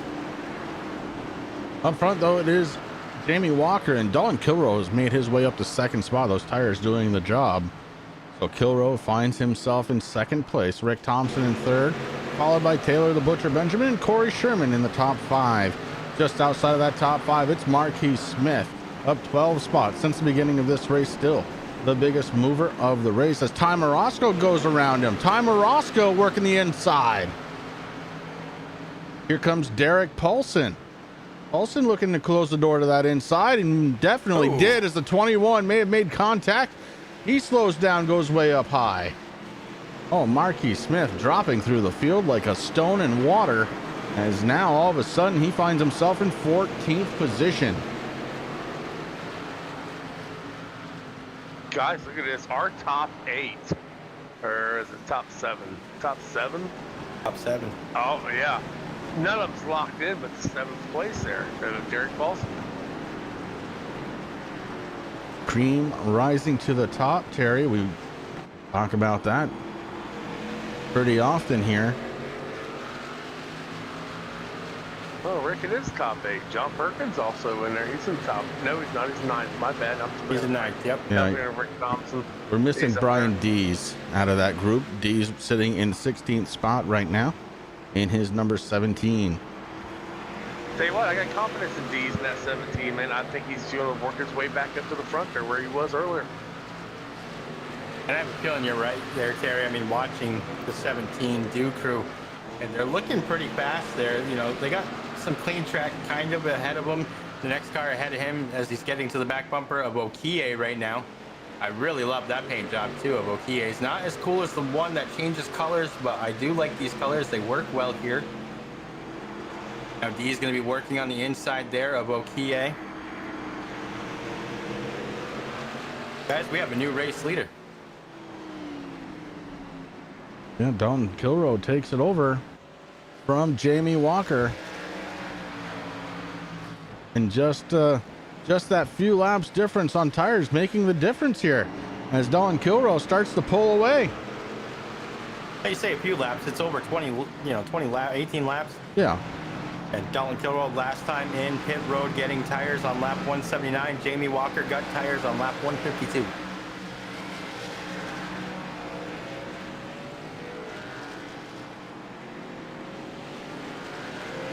Dalton has to be careful not to burn these tires up too quickly. That's gonna be the challenge he finds. Oh, where are we going? Derek Paulson and Ty Morosco just touching each other. And Ty Morosco. I think Morosco might have. Now, Ty Morosco used to have a paint scheme that said DQ, disqualified, and I believe, Terry, he might have just got disqualified because I'm not showing him on track at all now. Yeah, me either. I don't know if that's something Mark can look at up there. I don't know how that works. I thought it was just me. I thought maybe he was blinking, but yeah, you're absolutely right. Tom Morosco not showing up anywhere on track. Speed indicated 0. 0.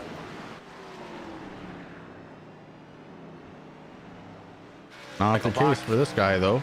It's Dalton Kilroy. He is our race leader, and he is getting around this track very quickly right now. Michael Block checking in on chat, guys. If you need a new paint scheme for iRacing, that is the man that you want to talk to. Make sure you head on over onto Facebook to MF Racing Designs.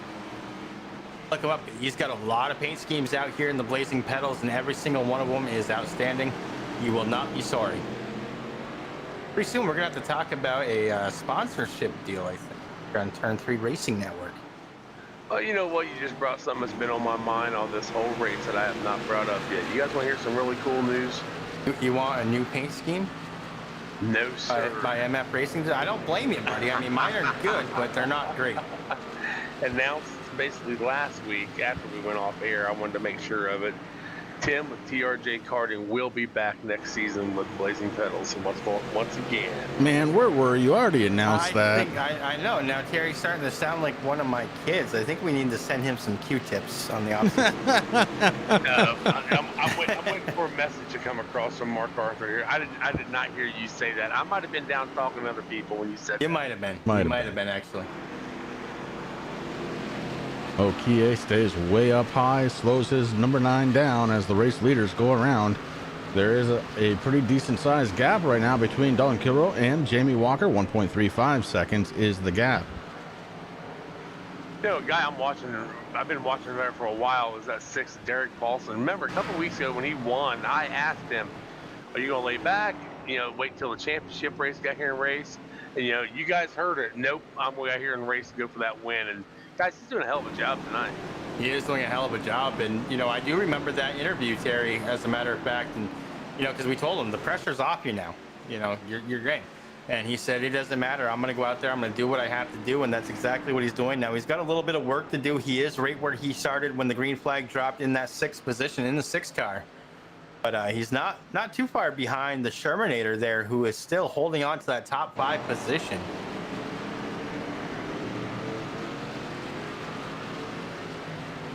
It's good to see that paint scheme back. I mean, I do like the black one a little bit better, but no, it is. And guys, we have somebody in the TRJ Karting Infield Care Center, the number 1 of Ty Morosco. Ty Morosco, you got Rick, Chris, and Terry up in the booth. You got a copy, buddy? Yeah, I got you guys. Man, what the heck happened? Well, are you bringing back the DQ, the DQ paint scheme? I think we're gonna have to roll it out of the garage. It's been packed away all season, you know, since Phoenix. I don't know. I've been a magnet tonight because apparently I just trying to avoid wrecks and I get in them, and it's just been ridiculous. I didn't think it was gonna DQ me for like literally touching his door after I got a little bit loose. I didn't think touching Derek's door was gonna give me a 4X. Happened earlier in the race with Corey. Me and him got a little door going into the corner, and it gave me another 4X there. But I've been a magnet tonight, so I'm not gonna say. It's just, you know, that's how it's gonna go. That's how it's gonna go. I was in a must-win scenario. I didn't think I had the car to win, and if this is the way it's got to be, it's the way it's got to be. But I think I do have to pull the car out one last time this season. It's been packed away for a while. Well, I can tell you that somebody has accepted the challenge to paint a DQ scheme for you. So we'll see what happens there. And, you know, and just to let you know, Paulson did come over the in-race radio chat and asked Mark to look at that and see if it was actually him or you. And he said, if it's me, I do apologize. Oh, it was me. I just got loose coming out of the corner trying to, you know, get the run off, and I got loose and I just got into him. I mean, I barely got into him. I don't know what happened. I don't know why it gave me a 4X that easily. I don't think I hit him that hard. We didn't even wreck. And, I mean, we were all going down the straightaway after that. So, I'm just happy I didn't wreck him. Good luck to everybody out there. That's all I got to say. It's, you know, fun race in Martinsville. I'm just a magnet, man. I've been in every wreck tonight. I think almost every wreck. And it's just unfortunate, but, you know, we take it. You know, must-win scenario after last week. And, you know, back-to-back weeks with troubles. You can't do anything about it. I hear you, man. Well, hey, listen, you got next week off. Don't forget to vote for your favorite track and get ready for that championship race. Hopefully we see that, you know, a cool paint scheme come out there for that. And we wish you luck, buddy. And, you know, we got a week off and then one more race. And then you guys have an off season. You can collect thoughts, the slates get clean, and go out there next season. Yeah, we're going to hope to end this season right. And, we're gonna go out and try to compete. Hopefully, maybe if it's a good track. Hopefully, you know what track I'm gonna vote for. I mean, you already know that one because I had a good run there already this year. Actually, it was last week. If I would have had, you know, a good if my internet would have kept up. But thank you to Michael Falk and MF Racing Designs, doing amazing paints all year long for me and a bunch of others in this league. And TRJ Karting, thank you, Tim, for another season. It's been a good one. I know we got one more race to go, but thank you. And you guys, once again, thank you for coming out every Sunday and broadcasting this great racing we have going on. Anytime, buddy. It's our pleasure, man. Listen, sorry about your luck tonight, but there's always next week, and next season's not that far away. So I know I'm gonna get up and get ready to go. I mean, I'm fired up. You know, if I can get a little more momentum going in the next season, that'd be awesome. I've run really well in this playoff, so I'm pretty confident. Excellent, brother. Hey, we wish you luck as always, and we look forward to see you there in 2 weeks in the championship race. All right, thank you, guys. That was a one-car timer, Roscoe, unfortunately being disqualified. Boy, it's been a long time since that has happened. It'd take me about 20 minutes to figure out when the last DQ was, so I ain't gonna mess with that. Now, guys, as you know, there has been a little rivalry going on here at the Blazing Pedals, and it kind of caught my eye there when we were talking with Ty there, Aaron Bockover and Dalton Kilrow getting pretty close together there, but you know, Aaron Bockover decided to come down into the pits. I'm not sure exactly what's going on there. Right now, Bockover showing in 16th position. Yeah, I've been watching the 41 Dalton Kilrow, been watching Jamie trying to catch him. It seems like he starts to catch him, they catch up to lap traffic, and that lap traffic is just playing havoc with that 88 Jamie Walker. Well, it is a little easier for Dalton Kilrow on those fresh tires as he puts Brian Dees down a lap. Brian Dees, I believe, is the first car 1 lap down right now. That is unfortunate there for the 17 team.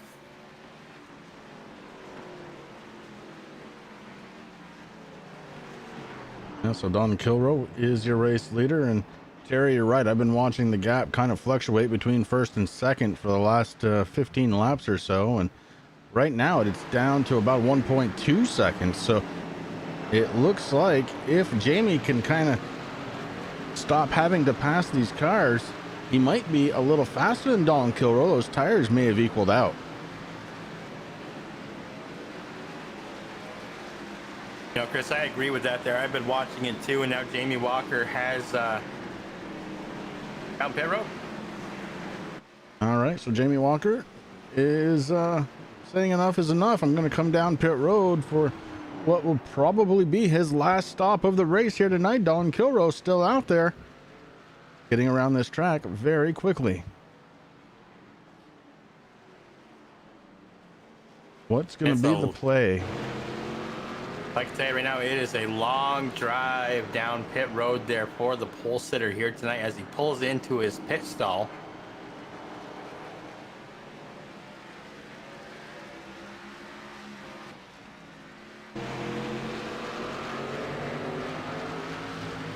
You watching his pit stall, you watching it too there, Rick. It looks like he took 4 to me. I do believe he took 4. He was in there for 15.18 seconds, so that tells me right there, because I know that 88 is pretty clean, that he definitely took 4 tires and a full, well, half a tank of Sunoco racing fuel, because these guys do run only 50% fuel here. So on lap 238, Jamie Walker back out on the racing surface, being scored in 13th position. Yeah, one thing Walker don't want to see now is a caution. He needs to get them fresh tires going and get back up and get that lap back. You're absolutely right. Right now, he's showing 4th, 1 lap down. Now 3.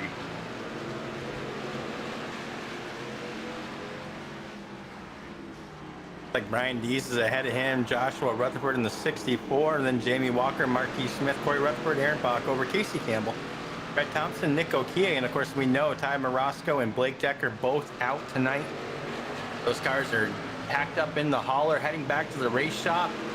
Get ready to vote next week for where the championship race is going to be.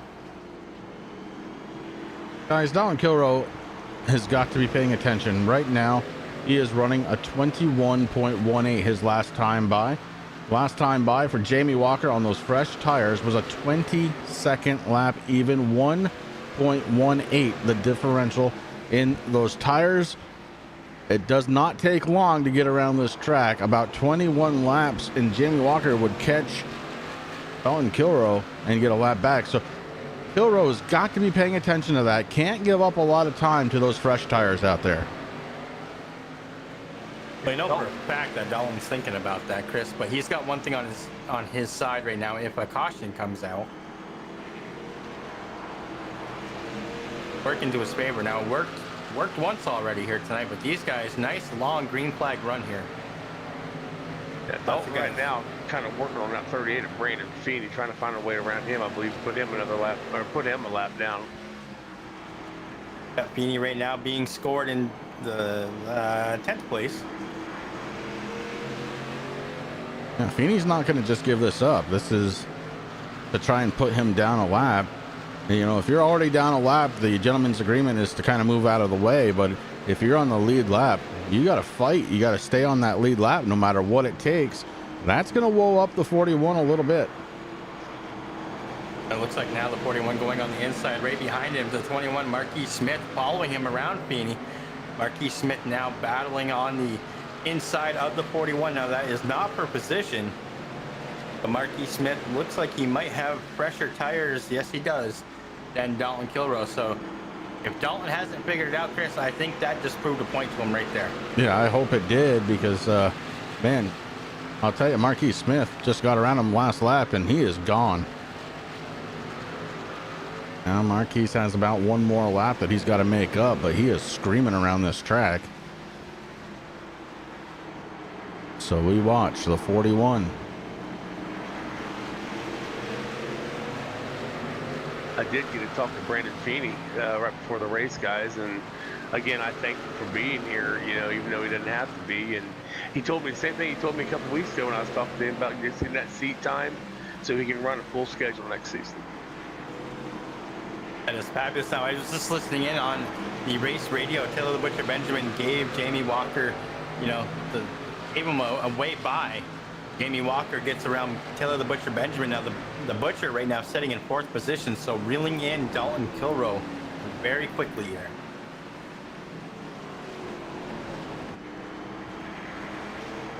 And we talked about the drama a little bit here this season, guys. The 44 on fresh tires right now. The 44 Aaron Bockover being scored in 14th position, getting up to the back bumper of Dalton Kilroe in the 41. What is Bockover planning? Oh, it looks like he's planning on just going by him. Yep. And he does. Again, showing off fresh tires versus old tires here. You know, Dalton did let him know, as Ian Habiak does go down pit road, Chris. I know you're just about to say that there. But Dalton came on and said, Aaron, go ahead by if you want. He doesn't want to mess this up. Now, of course, we know that's only in fun also, folks. Oh, yeah, it is. I mean, we are a big family here at Blazing Pedals. We have our disagreements and stuff with each other or certain drivers, and we do show it occasionally, but all in all, matter of fact, Aaron and I and Dalton, we all three had a conversation this week about talking to Dalton and asking how he was feeling and, you know, making sure he's okay. And for those just tuning in and maybe haven't heard, Dalton Kilroe just a few days ago diagnosed with COVID. So quick recovery for him. Upside for him, he is very young, just 20 years old. And aside from being really tired, in fact having to take a nap yesterday before the race started that he ran last night, otherwise seems to be in good spirits, seems to be doing just fine. Well, Chris, one thing he's not doing is taking a nap right now, buddy. That 41, Dalton Kilroe, he's out here leading the way with Rick Thompson in 2nd, Derek Paulson in 3rd. Taylor Butcher Benjamin in 4th and Brad Collins in 5th, and Dalton's just holding it there, just going, man. As they cross that start finish line, guys, what, 45 laps left to go? Look at who's passing the 16 on the, of course it is. I went to public school before Common Core, and I counted votes. But here comes Jamie Walker to the back bumper of Dalton Kilroe. Okay, this is bad news for Kilroe right now, and I'm going to tell you why. Jamie Walker is going to pass him. He's going to get his lap back, and when that happens, Dalton Kilroe still has not come down pit road. You know you cannot come down pit road without losing a lap. And it looks like the 41 wanted to come down, but didn't have a spot to do it, as the 88 and the 16 were both inside. He took a very high line. It looked like he was going to try and cut it down. Couldn't do it. So watch for the 41. Hopefully next time by, maybe coming down pit road. I say hopefully because I want these guys to be competitive. Oh, he stays out. Wow. Stays out, goes across the line. Now, of course, you know, Kilroe knows. I mean, he's a very smart racer, guys, and he knows that Walker is now in front of him. But Dalton also knows he has to go all the way around. Now Dalton comes down. He's breaking up, coming down pit road. And Jamie Walker was still driving about 0.6 of a second faster per lap on those fresher tires. And that does give us a new race leader. That new race leader going to be Rick Thompson in the number 76 Speed Mafia Dodge. Somebody needs to win real bad. It's that 76 for Rick Thompson, guys. We're going to have to wait and see if it's kind of in the wheelhouse for him to do that here tonight. I don't know. There's some pretty stout racing going on here as we're closing in on, well, we're at it, 40 laps to go. Laps to go. The 76 Bake and Shake Bates Speed Mafia Dodge RT leading the pack. Dalton Gilroy down in the way. He's back out on track now at the 4 fresh. Up 4 fresh tires. Rick Thompson last time on pit road, guys, lap 178. Now he's heading down pit road. And that should cycle the lead over to the 10 car. That's Taylor the Butcher Benjamin, going to be the new race leader. The Butcher started in 5th spot tonight, right now being scored as your race leader with Brad Collins in 2nd spot behind him. Then it's John Perkins, Tanner Marr, and Jamie Walker, your top 5.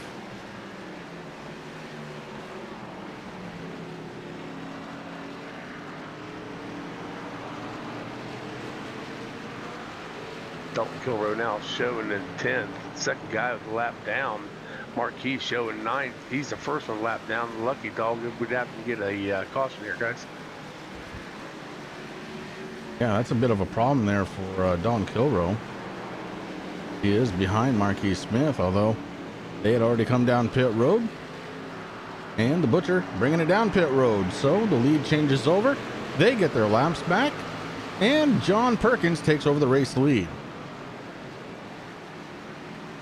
Now John Perkins in the 33, and the guy right behind him in 2nd place is going to be the 19 there of Tanner Marr as Perkins breaks off down to pit road. Tanner Marr last on pit road, lap 185, guys. So if Tanner Marr comes down, that's going to leave Jamie Walker, who of course we saw just go down to the pits just a few laps ago. So now it's been, what, 30 laps? Yeah, Walker now takes over the race lead too.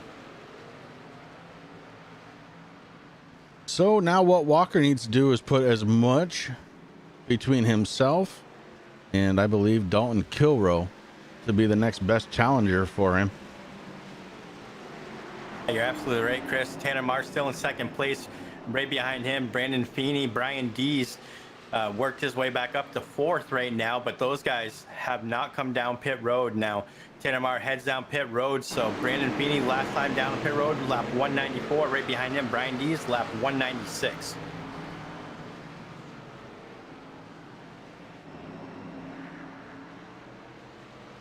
See Rick Thompson getting right to the back bumper there of the 88. Rick Thompson, the first car, 1 lap down. He goes around on the inside, gets by the 88, so he gets his lap back the old-fashioned way.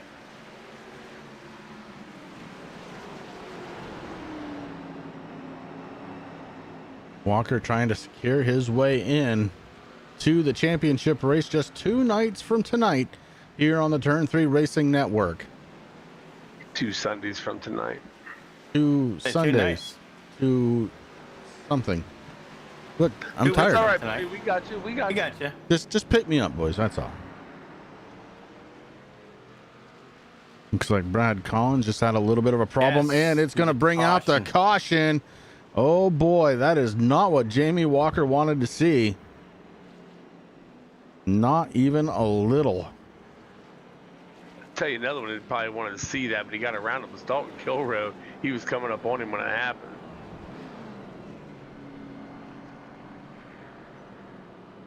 All right, let's go back and take a peek, see what happened with the 22 machine. And, well, yeah, we've seen this a few times here tonight. He kind of got on the gas a little too hard. He did let off. It corrected just a little more than he was expecting and into the outside retaining while he goes. So Brad Collins has to right that ship. And the Speed Mafia machine heading back in the right direction. So Jamie Walker definitely didn't want to see that caution come out, because now he's going to be restarting right alongside Dalton Kilrow. Kilrow with slightly newer tires. Oh boy. The drama is going to continue to unfold live right here at Martinsville. When we come back, we're going to be going to the end, I believe. And it's going to be a good one. Stay tuned right here on the Turn 3 Racing Network.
Racing, you wanted the best, you got them four abreast. Often imitated, never duplicated. The greatest show on dirt, the World of Outlaws.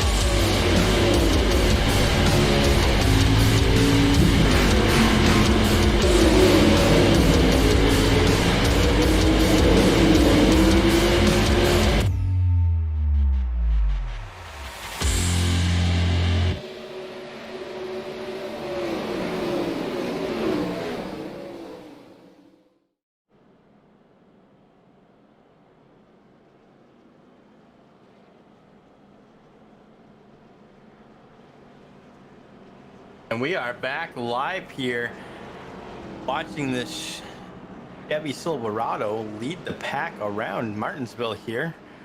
It's a beautiful truck, isn't it? It is a beautiful truck. So that last caution, Jamie Walker still leading. Dalton Kilrow got all the way back up to second place, pace truck off.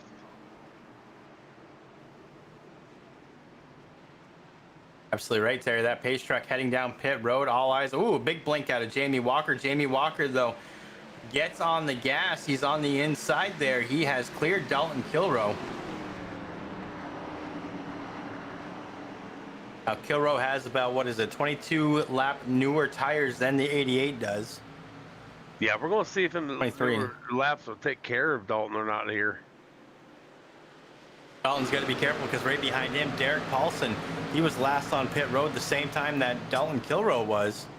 And the sixth looking pretty racy there. Brian Dees has worked his way back up. Came down pit road. He's got 4 freshies too, so it's worked out for Brian Dees. Here comes Dalton Kilrow, guys, on the outside of Jamie Walker. Right now, Walker trying to hold him off, but Dalton.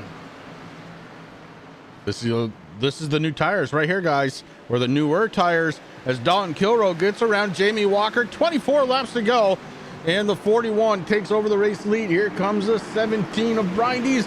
It wasn't that long. Oh no! Paulson into the 88. 88 hard into the wall. That's going to change everything. That could be the season ender on the 88 right there. Oh my. And we're blaming Tim for this one too. Of course, Tim checking in on chat. Go, Jamie, you got this, brother. And he's like, dang, I just jinxed him. Derek Paulson gets into the back corner, spins Jamie Walker right into the wall. Meanwhile, the 10 car also getting a little bit of that on the inside. And Walker's car destroyed.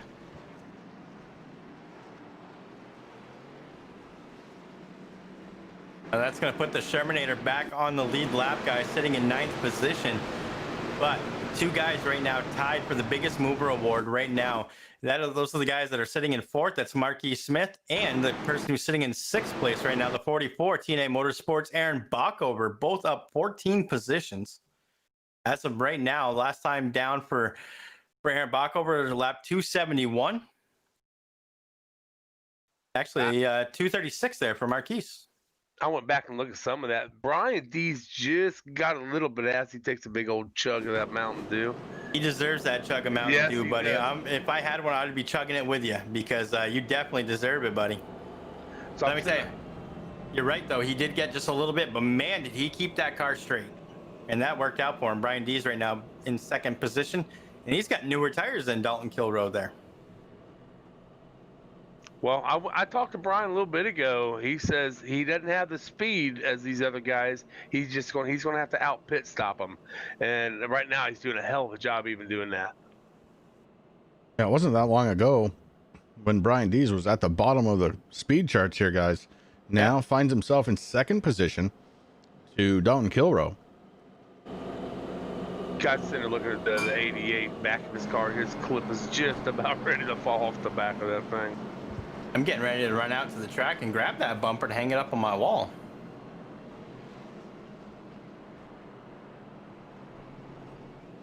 Man, that is not what he wanted here tonight. Jamie Walker coming into tonight 4th in points. And this could be devastating.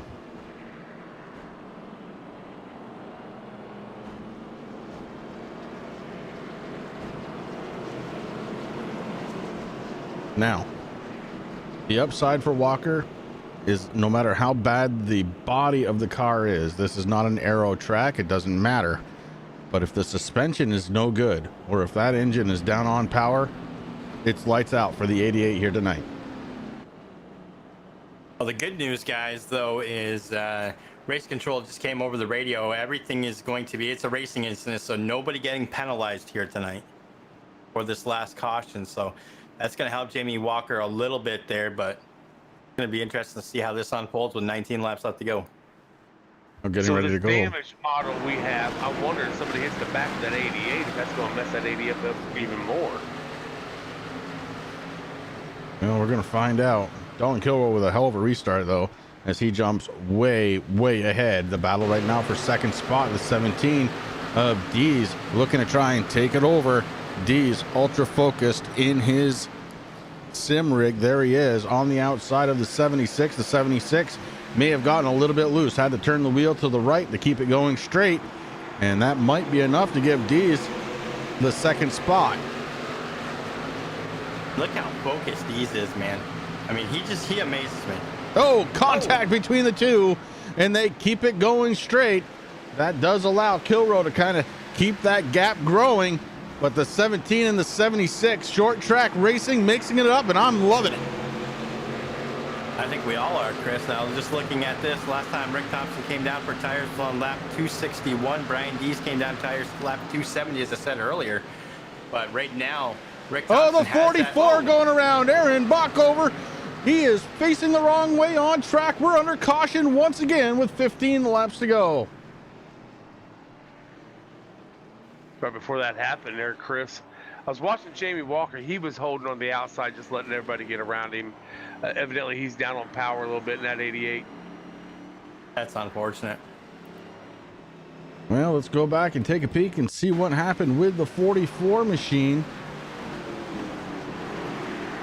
As it looks like he may have put a little too much power. Yes, he did. Too much power down coming out of the corner.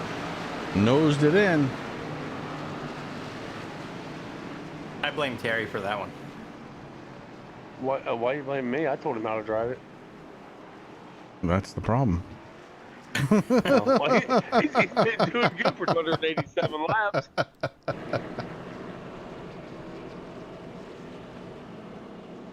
Oh, we kid.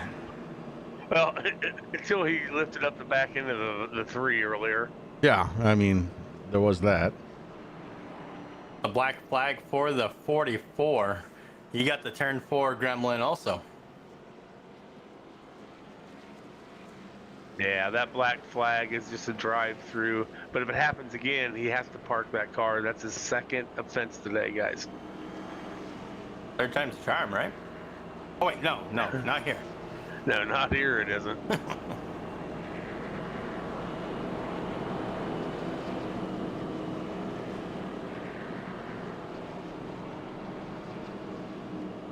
Stay tuned after the race because we've got post-race interviews and we're going to find out who the final 4 drivers are that are going to be hunting down the chase for the season in just 2 weeks' time here on Sunday night. Mark Arthur says play a long commercial. I've got one just for him, and we'll be ready to go. And when we do finally talk to him, of course, we'll be able to congratulate him one more time on last night's race, but more importantly, we're going to figure out who those 4 drivers are that are going to be battling it out. Right now, it looks like Dalton Kilroe is going to be one of them, guys, and man, he has had one heck of a season.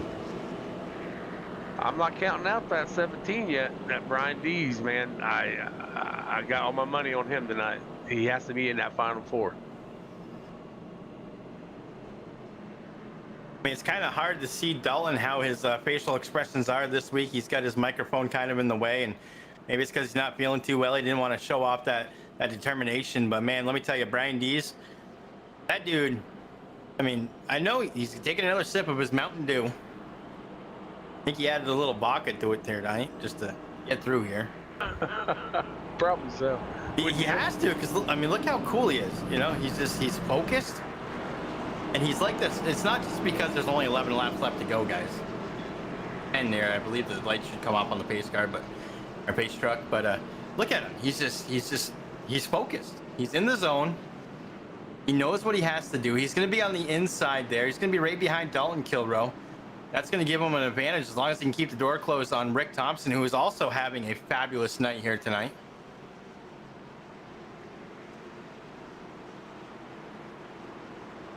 Well, we're going to find out here in about 10 laps, 9 when we cross the start-finish line to go green. Pace truck does come off from the driving surface onto pit road. The 41 gets set to make this thing go green one more time. The 17 looking for a good restart. The 41 blasting away. My goodness, what a restart out of the 41 machine. Rick Thompson has all day long to drop down to the bottom. He does, and then he lets it float up. Here comes the 17. Brian Dees takes over second spot. Wow. These facial expressions haven't changed one bit at all. Like, I would be smiling a little bit, but not Brian Dees. He is focused there as he's wheeling that 17 around. Now, you're absolutely right, Chris. And I noticed Dalton being very smart, and he definitely picked some stuff up from the season. And Dalton has had multiple wins here this season. It's been a great season for him. It looks like tonight is going to be a good night for him also. Once again, as long as everything hangs out the way that it's been going for the 41 team. But, you know, Dalton, he waited until they came in. Oh, we got one going around. It looks like it was Marquise Smith facing the wrong direction. Marquise goes around. This one not going to finish cleanly because, man, well, it's short track racing, I guess, is the only thing you can say. Marquise rights the ship. The damage done on the front end of that one. Let's go back and take a peek. Gremlin strikes again. Yeah, it's just the, man, he tried everything he could to save it. He really did. But put power down too quickly. Once again, coming out of the corner, and around he goes. Look at it one more time. Brendan Feeney to the outside, Paulson to the backside of him. And everybody doing a good job to stay away. Looks like the 21 is going to get the black flag for bringing out that caution. I believe that will be just a drive-through for Marquise Smith. Guys, Jamie Walker at 88 still holding in the top 10, sitting there in 7th.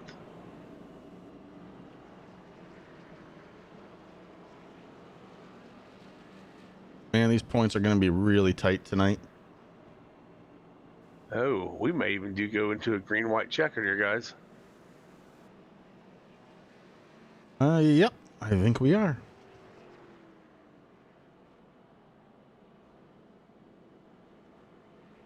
All right, I'm gonna get the edge of my seat all nice and warmed up for this one, boys.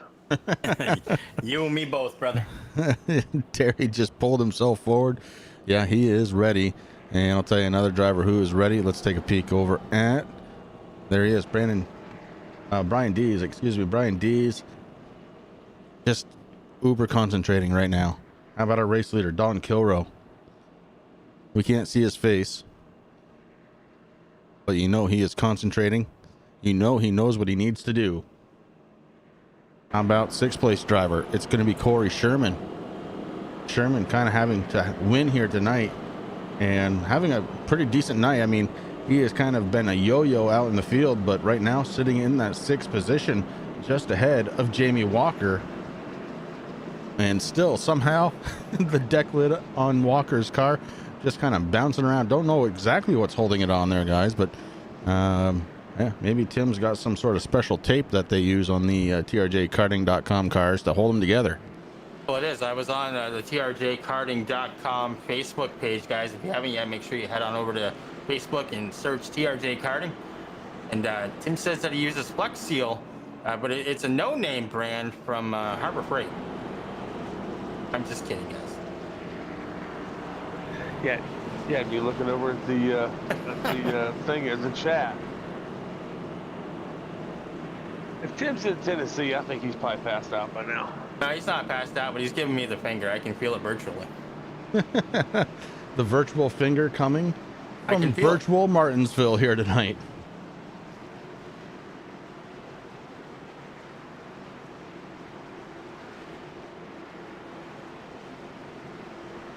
All right, we are lined up 2x2, getting ready to go back to the green flag, waiting for the Chevy Silverado to pull off. He does. Not going to be a green-white checkered, just going to be a green-white checkered, if you know what I mean. Green flag is out. And again, a very good restart from the 41 machine. The battle right now for second spot. It is going to be green-white checkered. It just popped up. 2 laps to go. And Brandon Feeney keeping that door closed keeping on the door, yeah.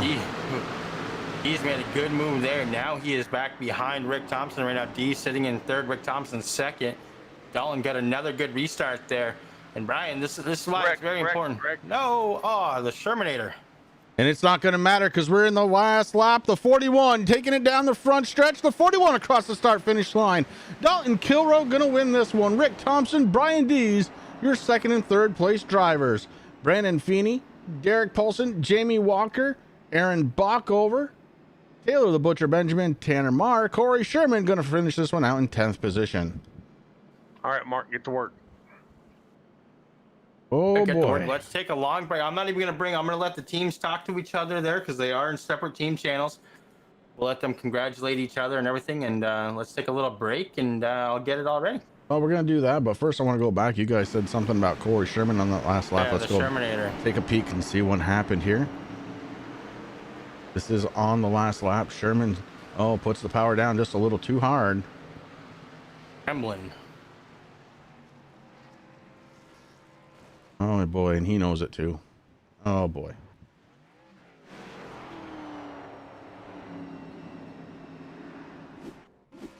And the 41 busy burning down those back tires. Gonna go until they pop, and we are gonna step away for a little bit here. We're gonna try and give Mark Arthur all the time he needs to get those points together. So we're gonna step away for about 5 minutes and 13 seconds. We'll be back.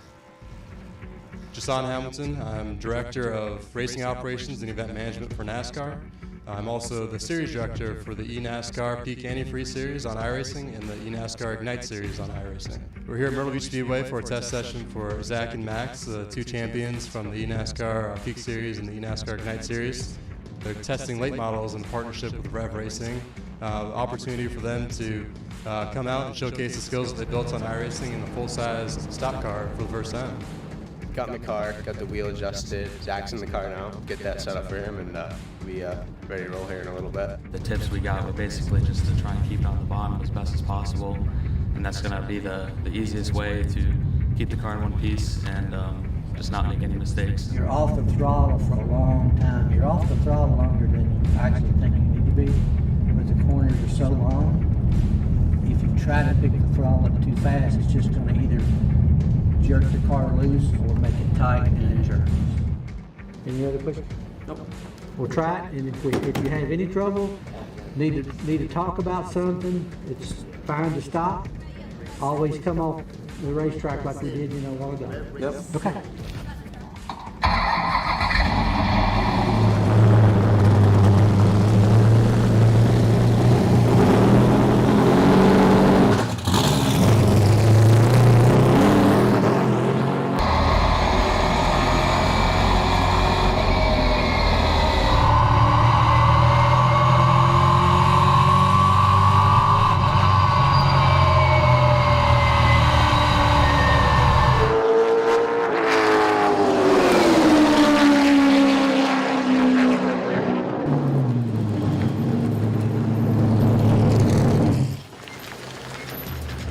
Oh, that was crazy. I wanted to open it up a little bit more, but it was all about just keeping the car in one piece, being safe. I have no complaints on that.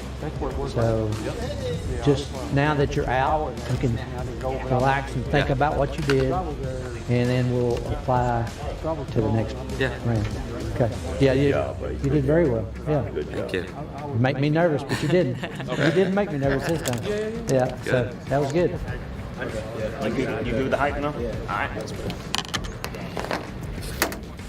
What about your gears? You know where they're at? First, second, third, fourth? Okay.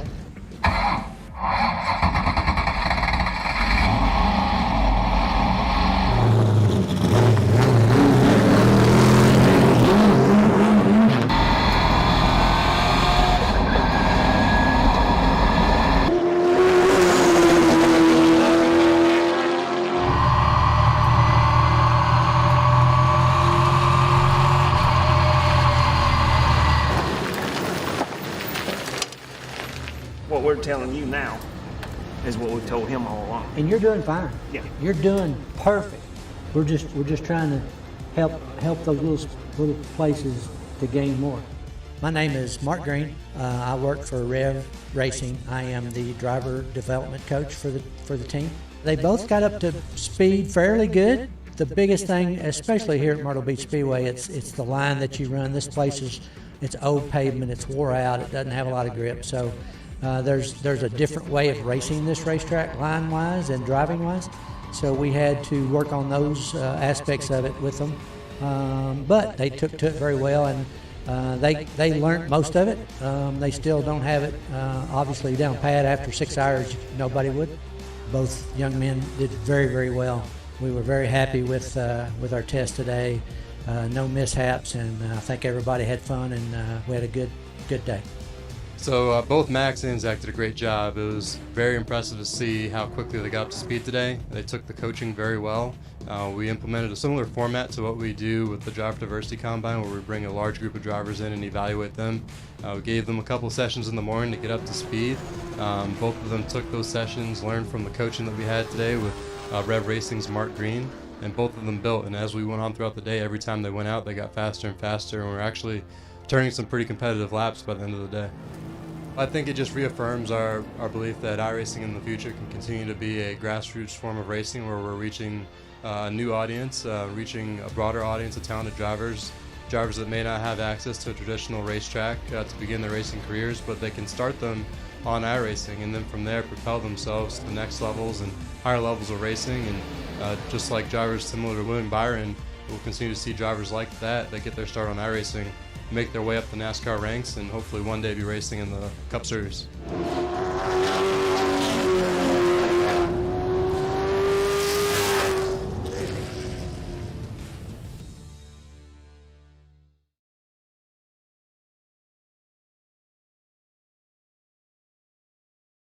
And we are back live here from the virtual Martinsville. We just watched 200 laps of what I got to say, pretty darn exciting action. Yeah, it was a great race. I mean, a lot of action, fewer cautions than what we had here in the spring, guys. And a lot of different things changed. And, this is the last race. Next week we are off. These guys are going to vote for their championship race. And then we're back here on the 22nd with that championship race, man. So a lot was hanging on a lot of drivers' heads here and shoulders tonight. And I thought they did a good job, to be honest with you. Yeah, I think they did too. And I say, let's go ahead and get these post-race interviews started. We're going to start off with our third place finisher here tonight, driver of the Mountain Dew, number 17. It is Brian Dees. I believe that, Terry, you caught up with him. Bad Brian Dees, buddy. You got me? I got you, Terry. How's it going? Well, you'll hear in the broadcast, I was rooting for you, dude. I mean, I had all my money on you. You didn't win, man. Third place. I'm hoping this will lock you in. Tell us about your race a little bit, buddy. I don't think it will. I had quite a few incident points too. I got caught up in a couple accidents there, just nowhere to go. So I think it was pretty much win or nothing.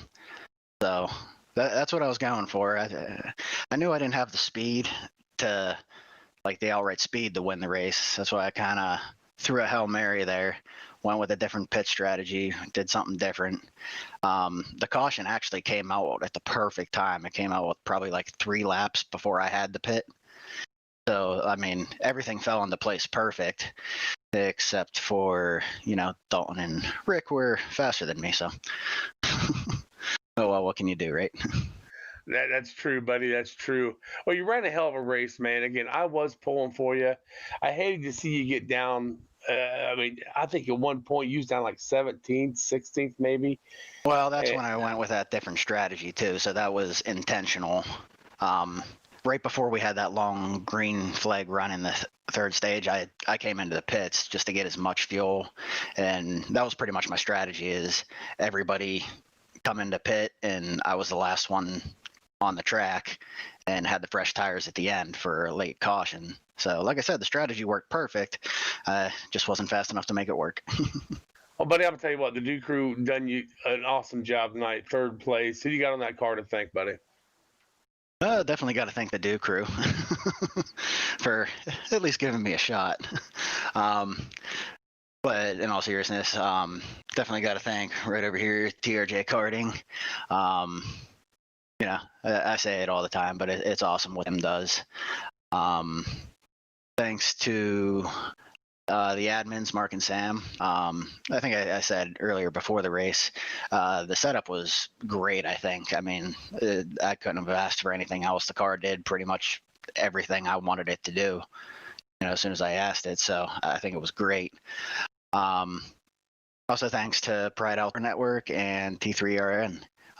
You guys up in the booth, like I said, making us look good every week. Well, I do want to ask you this question. We're off next week. Mark's going to let us vote for the next 2 weeks, I believe, whenever he puts it out. Anything in your head you're thinking of voting for, if you don't mind me asking? There's a couple of tracks that I like. Texas was a real good track for me, so I like that one. Charlotte, I always kind of thought would be cool. I like Charlotte. I think it looks cool, for the broadcast and everything. I don't know if we would go the same distance we did, our kind of mimic Coca-Cola 600, but I think that'd be a lot of fun and really cool for the championship race. All right, buddy. Well, congratulations on that third place. And Mark says he's got the points, and then we're going to drag him in here in a little bit when we're done and see what's going on, buddy. Congratulations. Have a good night. And you're going to want to hang around, Brian, for that. I mean, you had a great race here tonight. I mean, you were up and down, lap down, couple laps down at one point, worked your way back up through, man. And I don't know if you want the good news now or if you're just going to hang out, maybe watch the broadcast to find out where you sit. I'll probably hang out a little while and find out, but like I said, I'm pretty sure I'm not making it. So. All right, man. Well, hey, listen, congratulations. Thanks. I appreciate it, guys. Yeah, congratulations goes out to Brian Dees, driver of the number 17, bringing it home in third place tonight. In second spot, though, we do have Rick Thompson, and I believe my Rick caught up with him. Yeah, I did. Rick, it's Rick and Chris and Terry up in the booth. You got a copy, buddy? Yeah, I got a copy.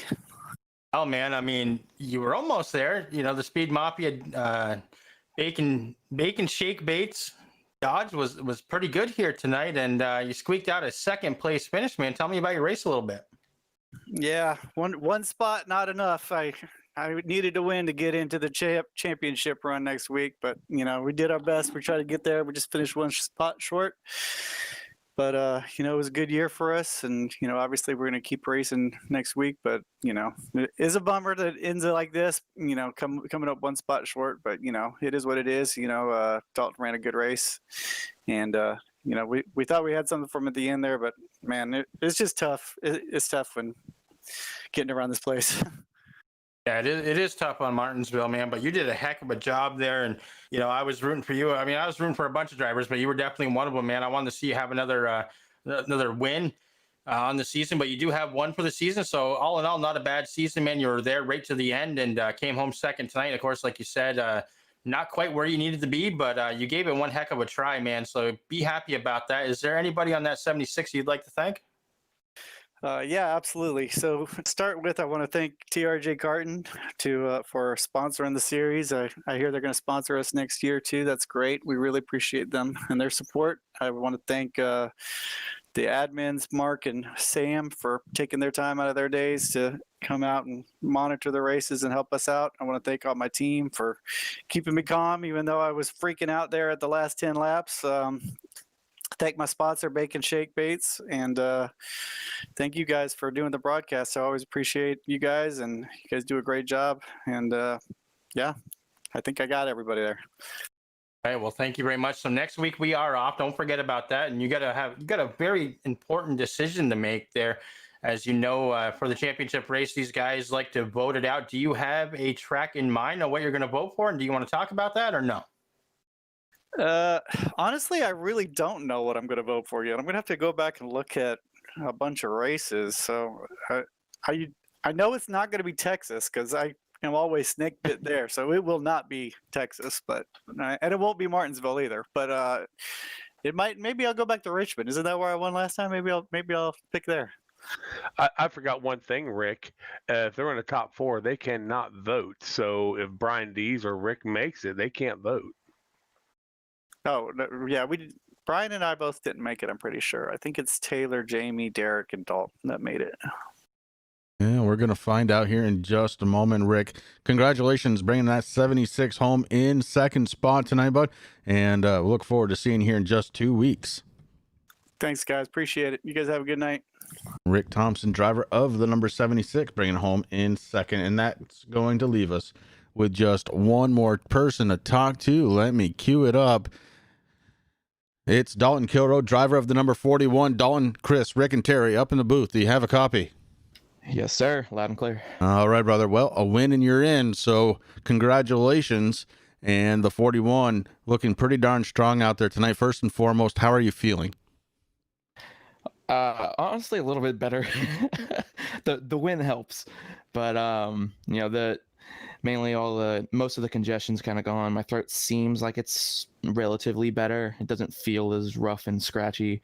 I don't know if that's just because I've been drinking as much of this Gatorade squeeze bottle full of water as I could, but it's overall just feeling pretty good. My temples are kind of throbbing a little bit because of the intensity of those last couple restarts. Yeah, I can imagine, because there were a couple of opportunities to lose this thing on a restart, and man, did you pick up your restart game here tonight. You were all over that starting zone, and nobody was keeping up with you either time, really. Yeah, the first one, I think I just caught everybody kind of off guard because nobody had really gone that early in the restart zone yet. And then the second one, Rick and Brian both actually timed it pretty well, and they were both right up behind me. And if Rick and Brian didn't miss their braking points, I almost did, so they almost got to me. And then the third one, I was just like, okay, I just need to just send it and see what happens. And well, we see the result. Yes, we do. A win. So I would ask you which track you're going to vote for, but you no longer have a say. And that's just the consequences of being one of the top 4 here going 2 weeks from tonight. If you have your druthers, though, which track would you prefer to see? Man, you're hitting me with the hard one here, Chris. There were a lot of really fun tracks that we've raced at. I mean, I know in the past we've had a lot of really good championship races at both Charlotte and Michigan, and those were two really good tracks for me as well this season. I wouldn't mind seeing a race at Chicagoland or I don't even know, maybe Pocono or something like that. Just throw a wrench in it, see what's gonna happen. I'm just gonna wait to see what everybody says and hope for the best and turn whatever laps I can. All right. Well, speaking of waiting and seeing, I think we've waited and seen enough. Dalton, let me get the thank yous out of the way, because I am anticipating Mark to get up here and tell us who you're going to be battling it out with here in 2 weeks. But before we do, who do you have on the 41 that you need to thank? Well, I got to thank Dr. Squatch Soap, TRJKarting.com, Top Flight PC. If you go to drsquatch.com and use code TOPFLIGHT, you'll get 20% off of all of your orders. Thanks to you guys and everybody else at the Turn 3 Racing Network for the broadcast, everybody at the Pride Outdoor Network, Michael Falk Racing Designs, he made the paint scheme, and I think I'm going to get him to potentially bring something out for this championship race. We'll see. Mark and Sam for trying to stay sane while we had another iffy Martinsville race. Everybody else out on the track for really at least racing me clean for the most part, so I could make it to the end of the race. I think that's about it, other than the teammates at Top Flight Racing, which tonight was just Blake Decker and Taylor the Butcher Benjamin. I know Blake had his issues with his brake pedal spring breaking or something like that, and then Taylor getting caught up in a couple wrecks. So I believe he made it. If he did, I'm happy for him. I can't wait to race with him in 2 weeks. Yeah, well, we're about to find out. Dalton, thank you very much for joining us up here in the booth. And now we're going to let you go, because it is time to figure out exactly who we're going to have in that very important championship race just 2 weeks here from tonight. So let's get Mark Arthur up here, driver of the number 12 last night, head admin here tonight. Mark, it's Chris, Rick, and Terry in the booth. And tell me you know what's going on. Yeah, I got all the points done. Hate being under pressure like that, but I got it done. Hey, I just need Rick to do the points from now on, because he hit the nail on the head. Rick Thompson. Yeah, you're cutting out just a little bit on us, Mark, so you might need to move your headset a little bit. I had my headset up on my head. Yeah, I had my headset up on my head. But I was saying that Rick Thompson, I need him to do the points for me from now on, because apparently he hit the nail on the head doing it in his head. So, I mean, he was correct. It's Taylor is in fourth, Jamie's in third, Derek Paulson comes in second, and Dalton in first with this win. All right, so those are the 4 drivers that are set to battle it out. Mark, you got to be excited. The season almost done. The only thing left is to crown a champion. It's something that you're kind of familiar with after last night. And if you have your druthers, what track would you like to see this one go to? Well, what I try to get these guys, I've listened to each and every interview, and I don't know why you didn't get on Dalton. Hell, he's getting as bad as I am. But I try to tell them throughout the year is don't necessarily pick the track you were good at, is what I try to get them to say, is like, because anybody can go in there and go, well, I'm good at this track, I could win here. And that's not really what it's supposed to be for. It's supposed to be where we had the best race. So, I mean, it should be about, where there was a lot of lead changes, where one car wasn't dominant. I mean, maybe pick one where Jamie struggled, to where it's an actual race for a championship instead of one that he just pulled out and whooped everybody's tail. So, I mean, that's what people should be thinking about, not where they like to run or what looked cool or what looked that. They should think about those top 4 and where do they think those 4 will have the best race for all of them, because we all like to see a race, right? Like last night, that was a race, and that's what you want to see, is a race for the top 4, not just one guy. Absolutely. That's exactly what we come here to see, is some good quality racing. And so far this season, Boy, have we seen that. One more race to go, just 2 Sunday nights from now. And that is going to do it from us here on the Turn 3 Racing Network. I want to thank TRJKarting.com and Blazing Pedals for putting on this show here tonight alongside with us. And again, make sure you tune in for the championship race just 2 weeks from tonight. Until then, ladies and gentlemen, you have yourselves a great night.